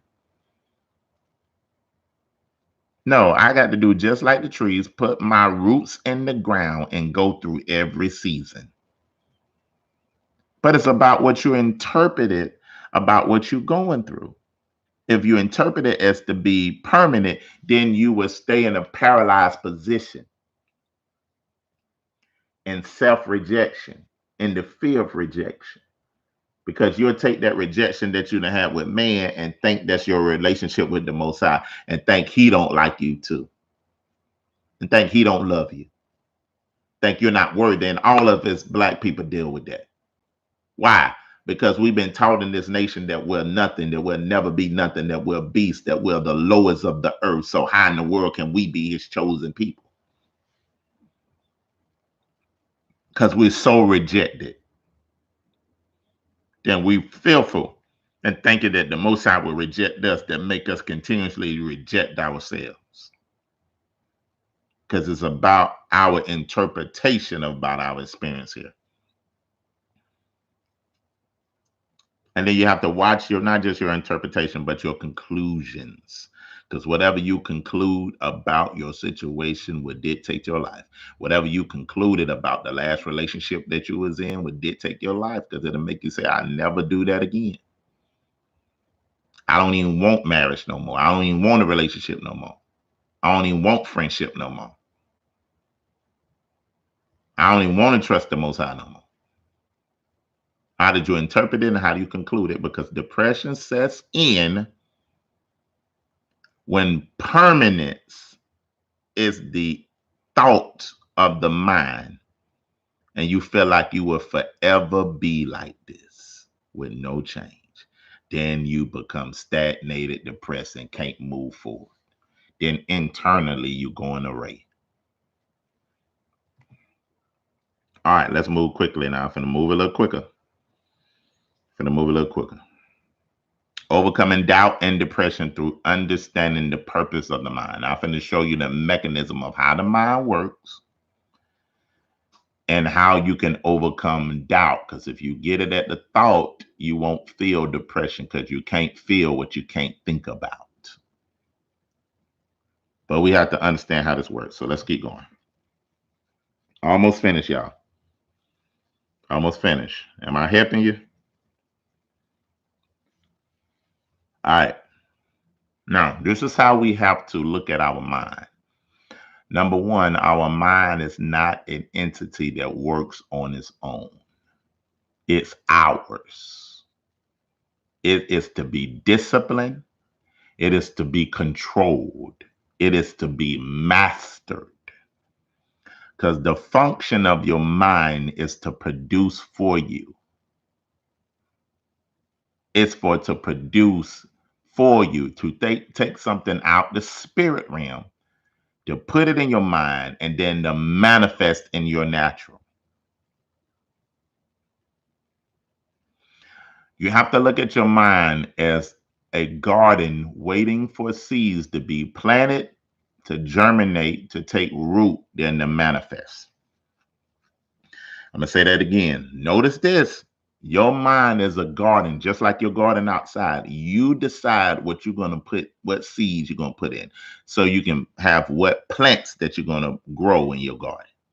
If you're going to do cucumbers, if you're going to do tomatoes, if you're going to do corn, if you're going to do fruit, you are deciding, just as it is in your garden, if you're going to do peppers, what you want to grow. The earth out there is the same thing spiritually of your mind is yours. The ground don't tell you what to do. You got to treat your mind as a child that is not going to tell you what to think. It's not going to make you conquer you. You going to put the right seeds in it, that the seeds be planted, then the seed germinates, it takes root, then it manifests. Because why? This is my garden. What are the seeds? The seeds are the thoughts that I developed to put in there. Because really, your mind is a sum of your experiences and the sum of things that you continuously see, you heard, your experience, and your association.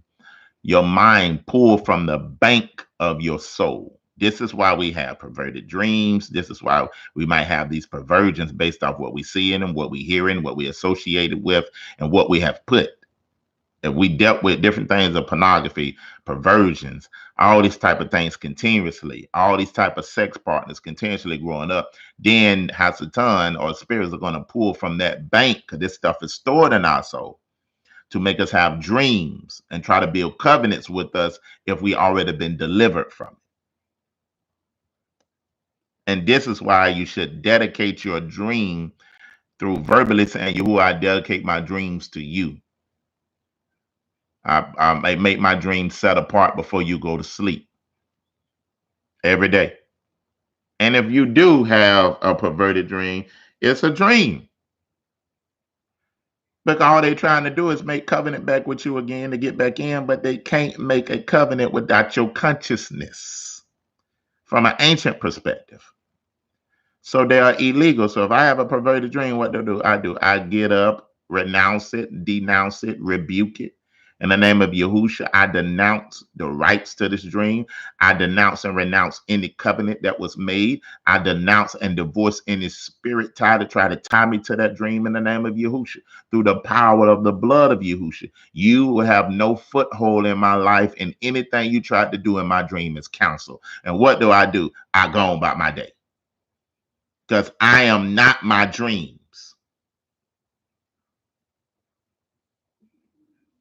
So I don't let a dream dictate where my relationship with Yahusha is at. I rebuke it. Because I'm not going to let nothing cause doubt in my mind to make me feel like I ain't where I'm supposed to be. I know I ain't looking at pornography now. I know I ain't entertaining lust. I know I ain't entertaining other women. I know I've been walking righteously. So you think I'm finna let a dream paralyze my walk? No, sir. No, not me. But going back to this, your mind is your garden. So you determine what seeds you put in. Now I control it. Now I meditate on that word day and night. Why? Because I'm putting those seeds in this garden that's going to be planted, germinated, go take root, then manifest. I decide.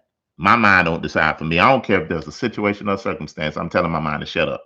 We ain't thinking like that. Or I'm gonna have the conversation to put those thoughts at ease. Right? How your thoughts develop. Your thoughts are developed through your observation. That's why you got to watch what you're seeing. Through your hearing, you got to watch what you're listening to. Through your association, you got to watch what people are in your life that might be speaking negatively. And your experiences. So if I control what I see, if I control what I hear, if I control who I associate with, and I control in a sense of killing or denouncing the experiences that I had outside of Yahuwah that caused the pain, then I can flush my mind clean and begin to grow the way I want it to grow. I want to learn about faith, so I'm going to put seeds of faith in my mind. I want to develop a prayer life, so I'm going to put seeds of prayer life. What I'm going to observe what the scripture is saying about prayer. I'm going to hear what the word is saying about prayer. I'm going to get around people that pray. I'm going to make my association that my experiences may change. I'm going to go and develop and listen to experiences. If I got to go to YouTube to find experience, online to find experiences of people development in prayer, I'm going to do that. Why? And then watch when you focus like that, it manifests for you. Now nobody can be in control of my spiritual growth but me. Now I know what doubt does, because the end of doubt bringing death. So now depression is a choice based off the thoughts that I entertained. It's a choice. Yeah, am I saying that we're not going to go through things? We're not going to hurt? We're not going to feel? No. But in the end, I'm not going to let the external make my internal management go crazy. I might cry, I might hurt, but I'm going to get it together and sober up. All right, you got a conscious mind, you got a subconscious mind. 15 minutes and I'm gonna be done, hopefully. Conscious mind and the subconscious mind. Your conscious mind is your ability to discern. That's what you're listening to me with. That's where you're deciding to choose whether you are to take in or you're opening your spirit to receive from me. That's your conscious mind, where you're fully aware of what I'm saying and you are deciding to receive it or reject it. But then you have a subconscious mind, that which is your heart, that it takes repetition from what the conscious mind allows for it to become a part of my being. Repetition, if I'm on a Navy ship and you have a captain at the top, you got people below the ship that can't see, and all they doing is rowing and turning and pushing. Now, that's the subconscious. The subconscious don't know where it's going because it's leaving it up to the consciousness to get them there. So all they doing is whatever the conscious mind allow, they just rolling, whether that's good or bad. So if the conscious mind allowing perversion and pornography, what's going to happen? The subconscious begins to go that route because they don't know where it's going. It's just dependent upon the conscious mind. And the more repetitive you are, that's where you allow it to get in your subconscious. And this is where it becomes a stronghold. This is where you got to cast the demons out from. Because I done dealt with something so long, because whatever I continuously see and I could continuously hear, I become. Now I got to pull this out of my nature. That's why it talks about love Yahuwah with all your heart, mind, and your what? Soul, your very being. This is what LeBron James, Michael Jordan, different ones, they play basketball with their heart. It's a part of their subconscious part because they practice it so much that it became them. This is why Deuteronomy chapter 6 says this, because it's trying to get the word in our heart. Let me go there real quick.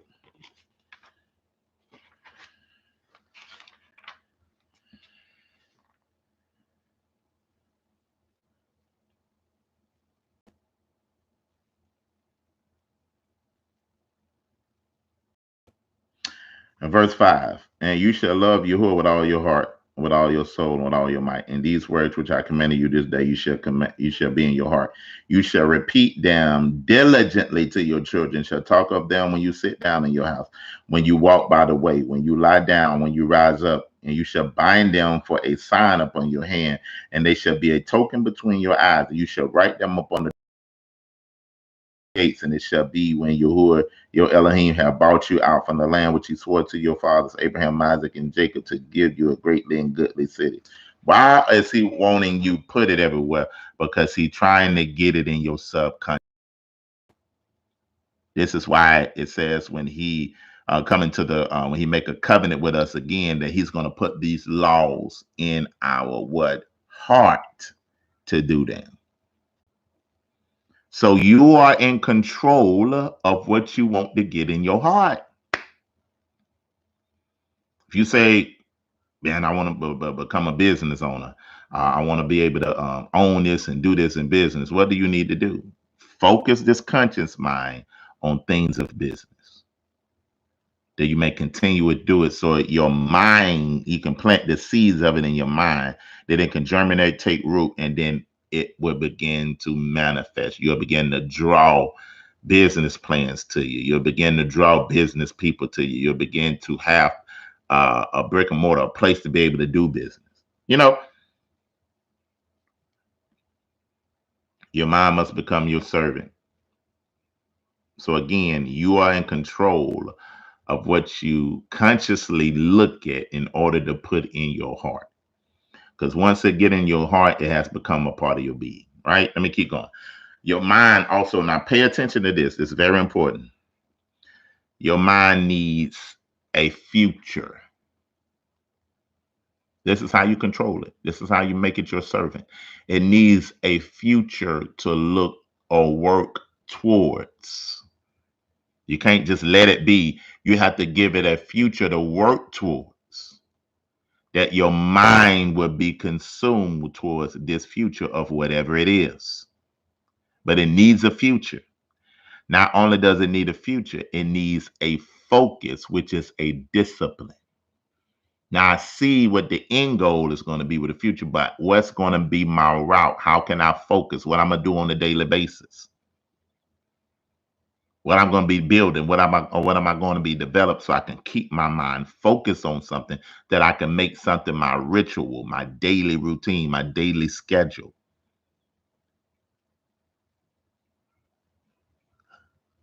How much word am I going to put in me? Am I going to behold this word every day rather than just allowing my thoughts? Now I'm giving it a focus. It has a future. It has a focus through discipline. And then it needs fuel. What is fuel? It needs action. What are my action steps that I'm going to take to accomplish this future, accomplish this goal? I have to swing at the ball sometimes. And I have to keep fueling this action, fueling this faith. How am I doing that? Through testimonies. We overcome by the blood of the Lamb and the word of our testimony. And I'm going to find somebody that has overcame, find somebody that have done this and listen to them, because the purpose of mentorship is for you to get to the same place as the mentor without experiencing his losses. So this is how I'm fueling it. I'm building my faith through testimonies, through witnessing, through looking at certain things of people that have accomplished what I'm trying to accomplish, and then taking those same action steps. A future, a focus, and fuel. Because if you don't, like the old people say, idle mind is Hasatan playground. If you don't give it nothing, you better give it something, because your mind going to produce now. It's going to produce. But it's either going to produce based off what you give it, or it's going to be produced based off what Hasatan give it. Because Hasatan will get in there, give you thoughts, make them seducing to get them implanted, that he may implant his doctrine in your mind, that it may manifest in your life. This is why the conscious mind is so important. This is why Super Bowl advertisement paid billions of dollars just for 30 seconds. Why? Because they after that conscious mind, because everybody's trying to get to the heart, to the soul. This is why you have 300 and some channels of cable TV with nothing but doctrines of seducing spirit that's trying to implant in that mind. And this is why they show it to you continuously. Why? Because they're trying to make it part of your subconscious. This is why they have billboards that they pray, and you drive by that every day. You seeing it, your subconscious is seeing this thing every day. But one day you're going to get hungry and go get what you see on that billboard, because it's going to be in your subconscious. But what if I know this system and now I can control it? Now doubt can't live in me, because I learned how to doubt my doubts. That way depression can't come. Now I wait on doubt to let me know that the Most High told me to do the faith-filled word that he gave me. If you have to start off doing that. Or I begin to doubt my doubts with the word of Elohim. Or I told you to do something, you get doubt come in your head. You say, no, I doubt that. Greater is he that is in me than he that's in the word. I mean, he that's in the world. Yahushua in me, the hope of glory. I'm doubting my doubts with the word. You have to trigger yourself. All right, we're almost done. I hope, please realize your thoughts are developed through your observation, what you see, what you hear, who you associate with, and your experiences. You have to control all of that.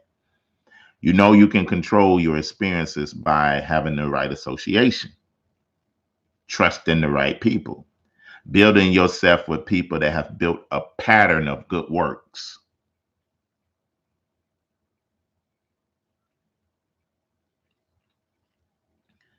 All right.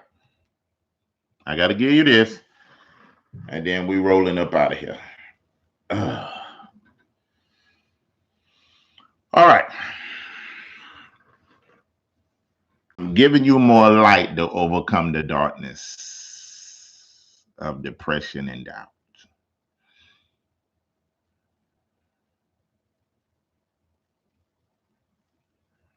Doubt your doubts. Now watch this.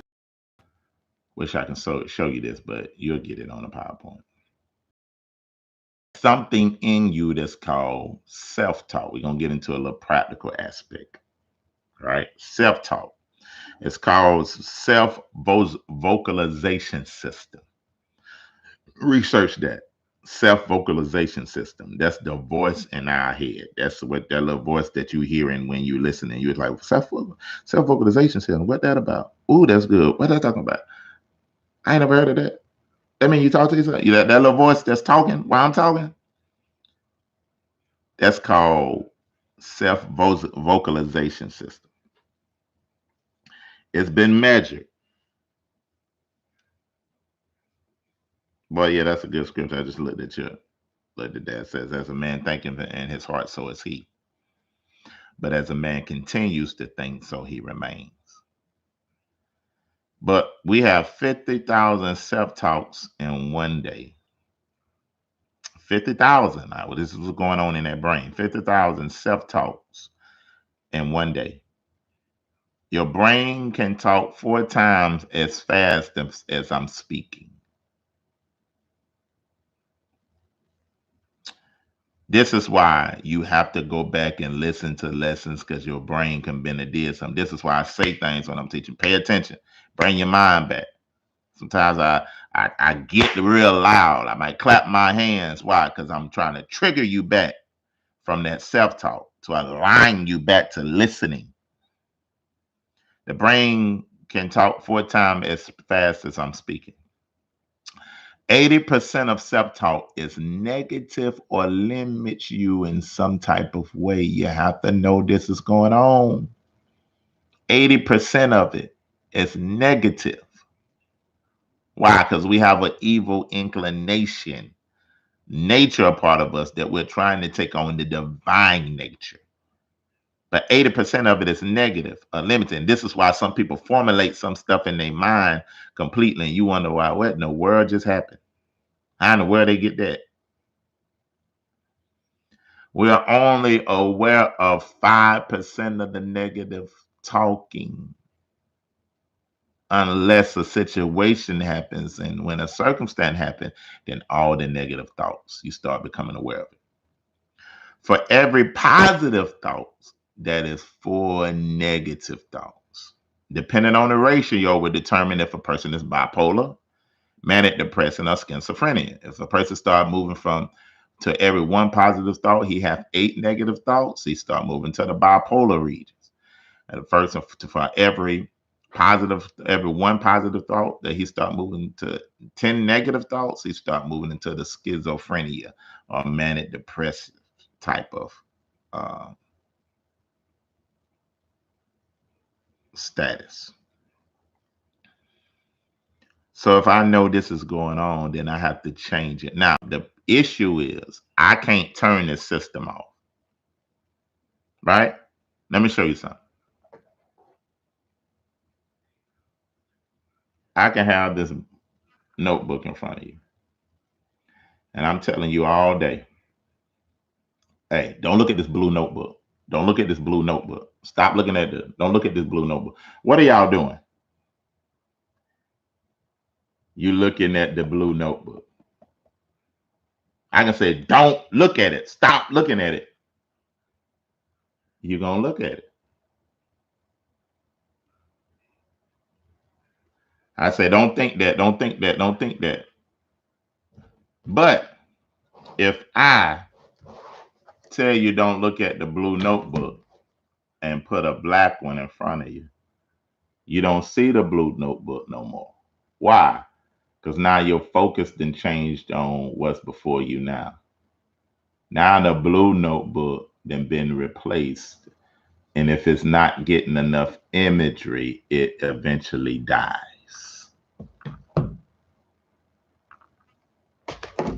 What does that mean?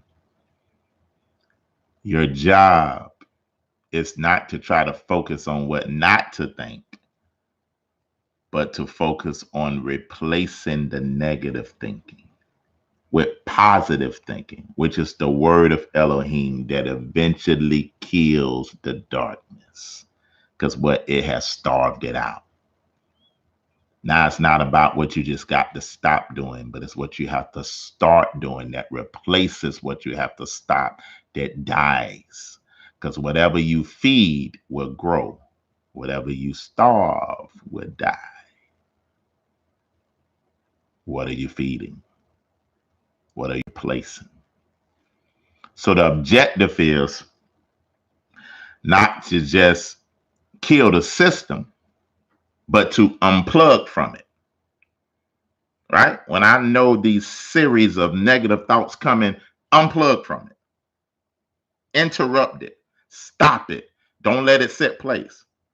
Because now I'm becoming more aware of this 80% of my negative thinking. And when I watch the pattern develop it, I'm unplugging. I'm going to interrupt that negative thinking. I'm interrupt that doubt, because if I allow doubt to set in, it's going to send me to depression that's going to eventually kill something in me.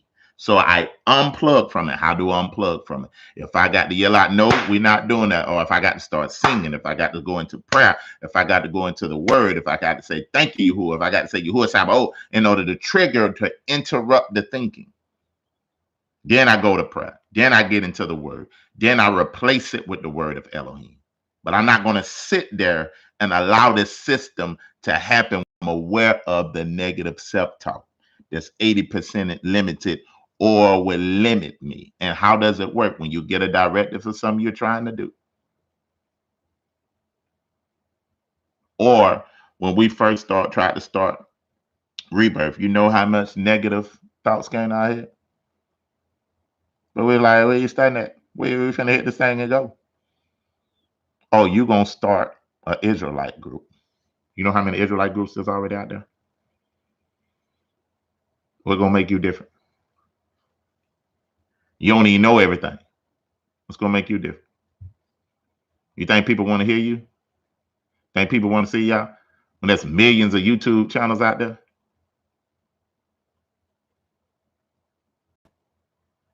Look at all this 80% of negative stuff that floods your mind when you want to do something. But what I did, unplugged from it. What Josh did, unplugged from it and replaced it with truth. Disrupt its system until you can replace the system. Until 80% of your self-talk is positive. This is why you got to listen to messages. You got to listen to the word day and night. Faith come by hearing and hearing the word. You got to listen to motivation. Something that motivates you to get out of bed, that motivates you to keep going, that motivates you to manage your internal. Let me show you these real experiments, and then we're done. Now, they did an experiment on a dog because they was trying to understand depression and put gauges on it. And look this up. It's called learn helplessness. And what they did, again, learn helplessness. What they did, they put a harness. No, they had a dog, and they would send a dog through the maze. And at first, they would allow the dog to just, trot through the maze and do what he want to do. And he start, peeing and paying attention to other stuff, really wasn't going through the maze. So then they put a harness on the dog. And there would be stimuli response. The harness had a shock, and it would shock the dog. And the dog noticed when it shocked him, he would begin to move in a hurry, and he'll get to the point where trying to shock him again, and eventually he'll find his way through the maze, because he know when he go through the maze, he won't get shocked no more. So the dog started realizing that this stimuli response, that when I go through shock and have some shock situation, it's going to push me through the maze. And if I could just get through the maze, then the shock will stop. So they noticed that pain pushed the dog to try to get through the maze.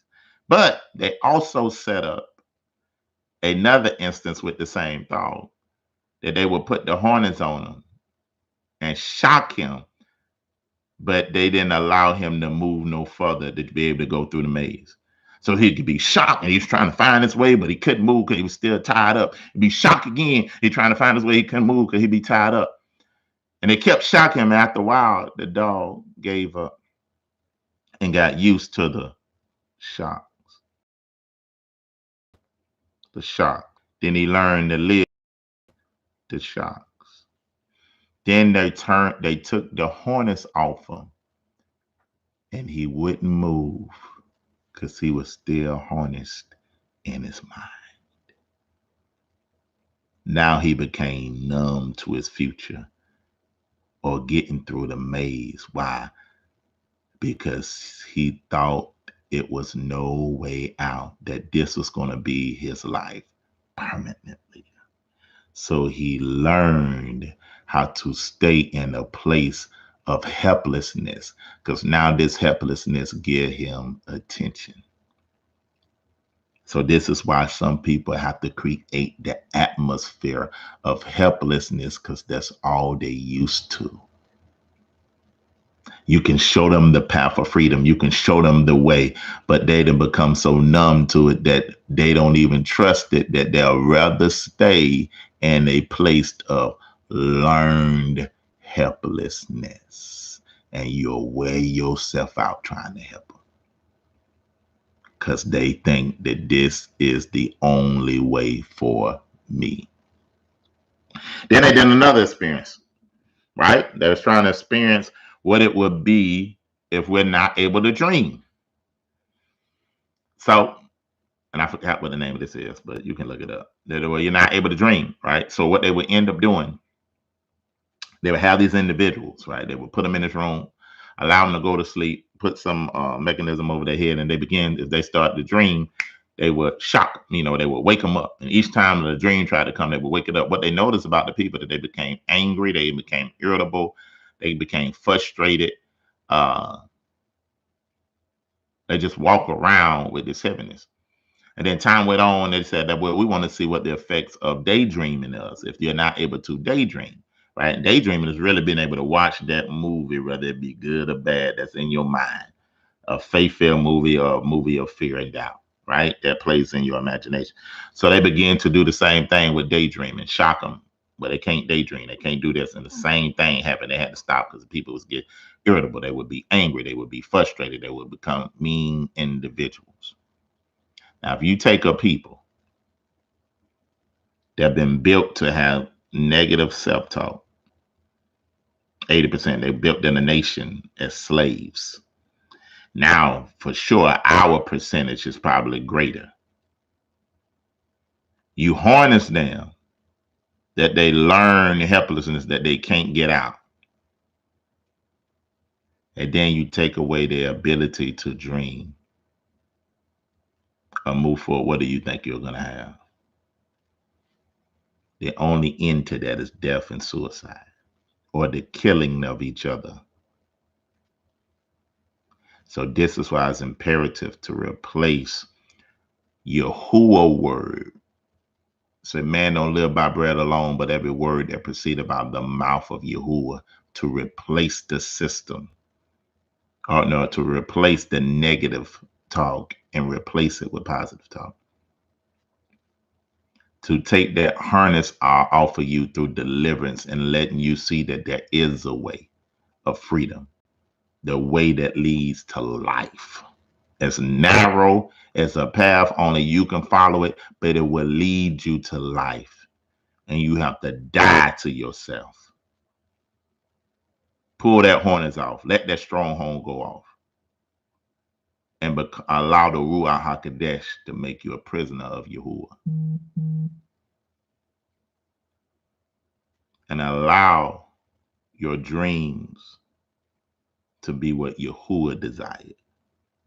Kingdom over self. His kingdom come. And for his kingdom come, your kingdom has to go. That you find your fulfillment with fulfilling. Last thing, and we done. Should take me 5 minutes to do this.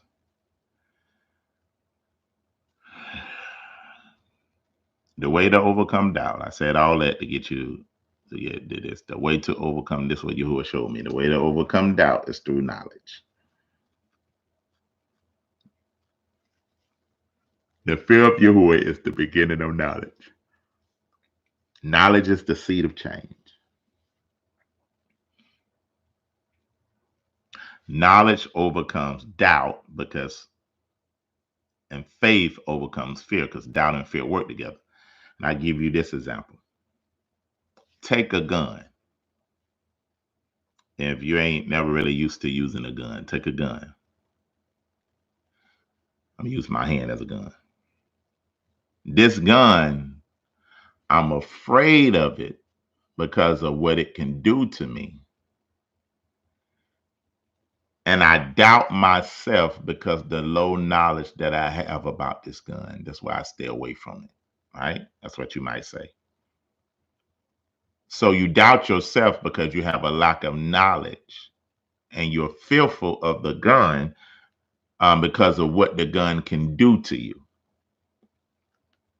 Now, when you increase your knowledge base of how this gun operates, what's the ins and outs of the gun, what makes the gun go off, how do you unload, how you load it up, how you clean it, the whole full operation of the gun, you got the manual of it. The knowledge makes you overcome the doubting of yourself. And now, since your knowledge has increased of it, now your faith have increased. Now I have the faith to carry it around. Why? Because I understand the full makeup of it. Now I use action to overcome the fear because I'm not afraid of it no more. I respect it, but I'm not afraid of it because I completely know what I'm doing. So to overcome doubt is knowledge of the word of Yahuwah. That will give you faith to overcome what's over you. But first, you have to admit, where's my doubt coming from? Do I really doubt the Most High? Am I doubting myself? Am I doubting that He loves me? Am I doubting that He would do this? Where's my doubt and my fear coming from? Is it coming from how I seen my mother do it? Is it coming from how I seen my father do it? Is it coming from these things? Where's my doubt coming from? Then you have to kill your ideology of how you think your life should be right now. Oh, I'm supposed to be married and have, beautiful children in the big old house and nice cars and all that type of stuff. Because depression comes because you have an ideology in your mind of where you think you should be. Now you're not content. Well, where the Most High have you, because the Most High said, I need you right here at this point right here. Number one, I got to catch you up, but I need you at this point because of what it's going to produce in you. So I have to kill in my mind where I think I should be and learn to embrace where He has me. Because it's going to help me appreciate the promise of what He gives to me. Do you thank Joseph? Do you thank Daniel? Do you thank King David? Do you thank the prophets? Do you thank Yahushua? Was happy with where they was at. Now, they became content because they knew that they had to go through this to get to the promise. So they killed the ideology in their mind of where they think they should be. Do you thank Job? He had to do that. Joseph had to do that to embrace where they are, to know they're in the perfect will of Yahuwah in order to get to the promise, that they don't think that their situation is them or that their situation is permanent, where depression can come in. So when you have knowledge, and knowledge moves you into action, which is your faith, because you're trying to come into the fullness of knowing. Now I know what I believe. Now I know that the word is true. Now I know the word is in my heart. But between knowledge and know is faith, and the vehicle of faith, which is action steps that get you to the point of know. Because once you get to the point of know, now you're in the point of truth, and now this is internally in you.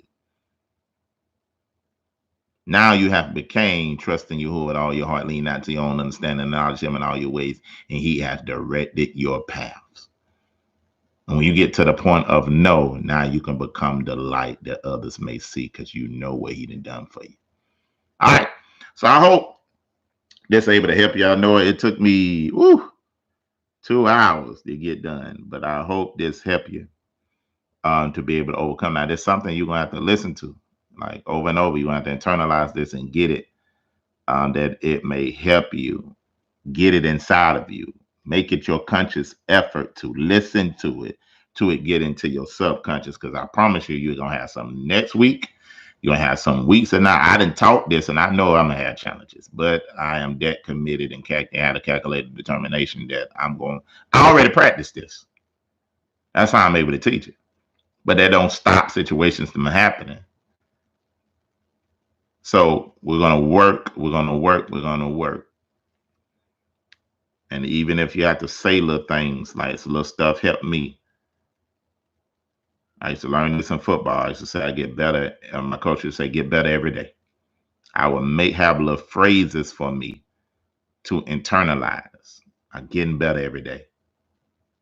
When I used to play ball, to help me get over nervousness, I used to tell myself, you perform best under pressure. You perform best under pressure. Then I began to internalize that.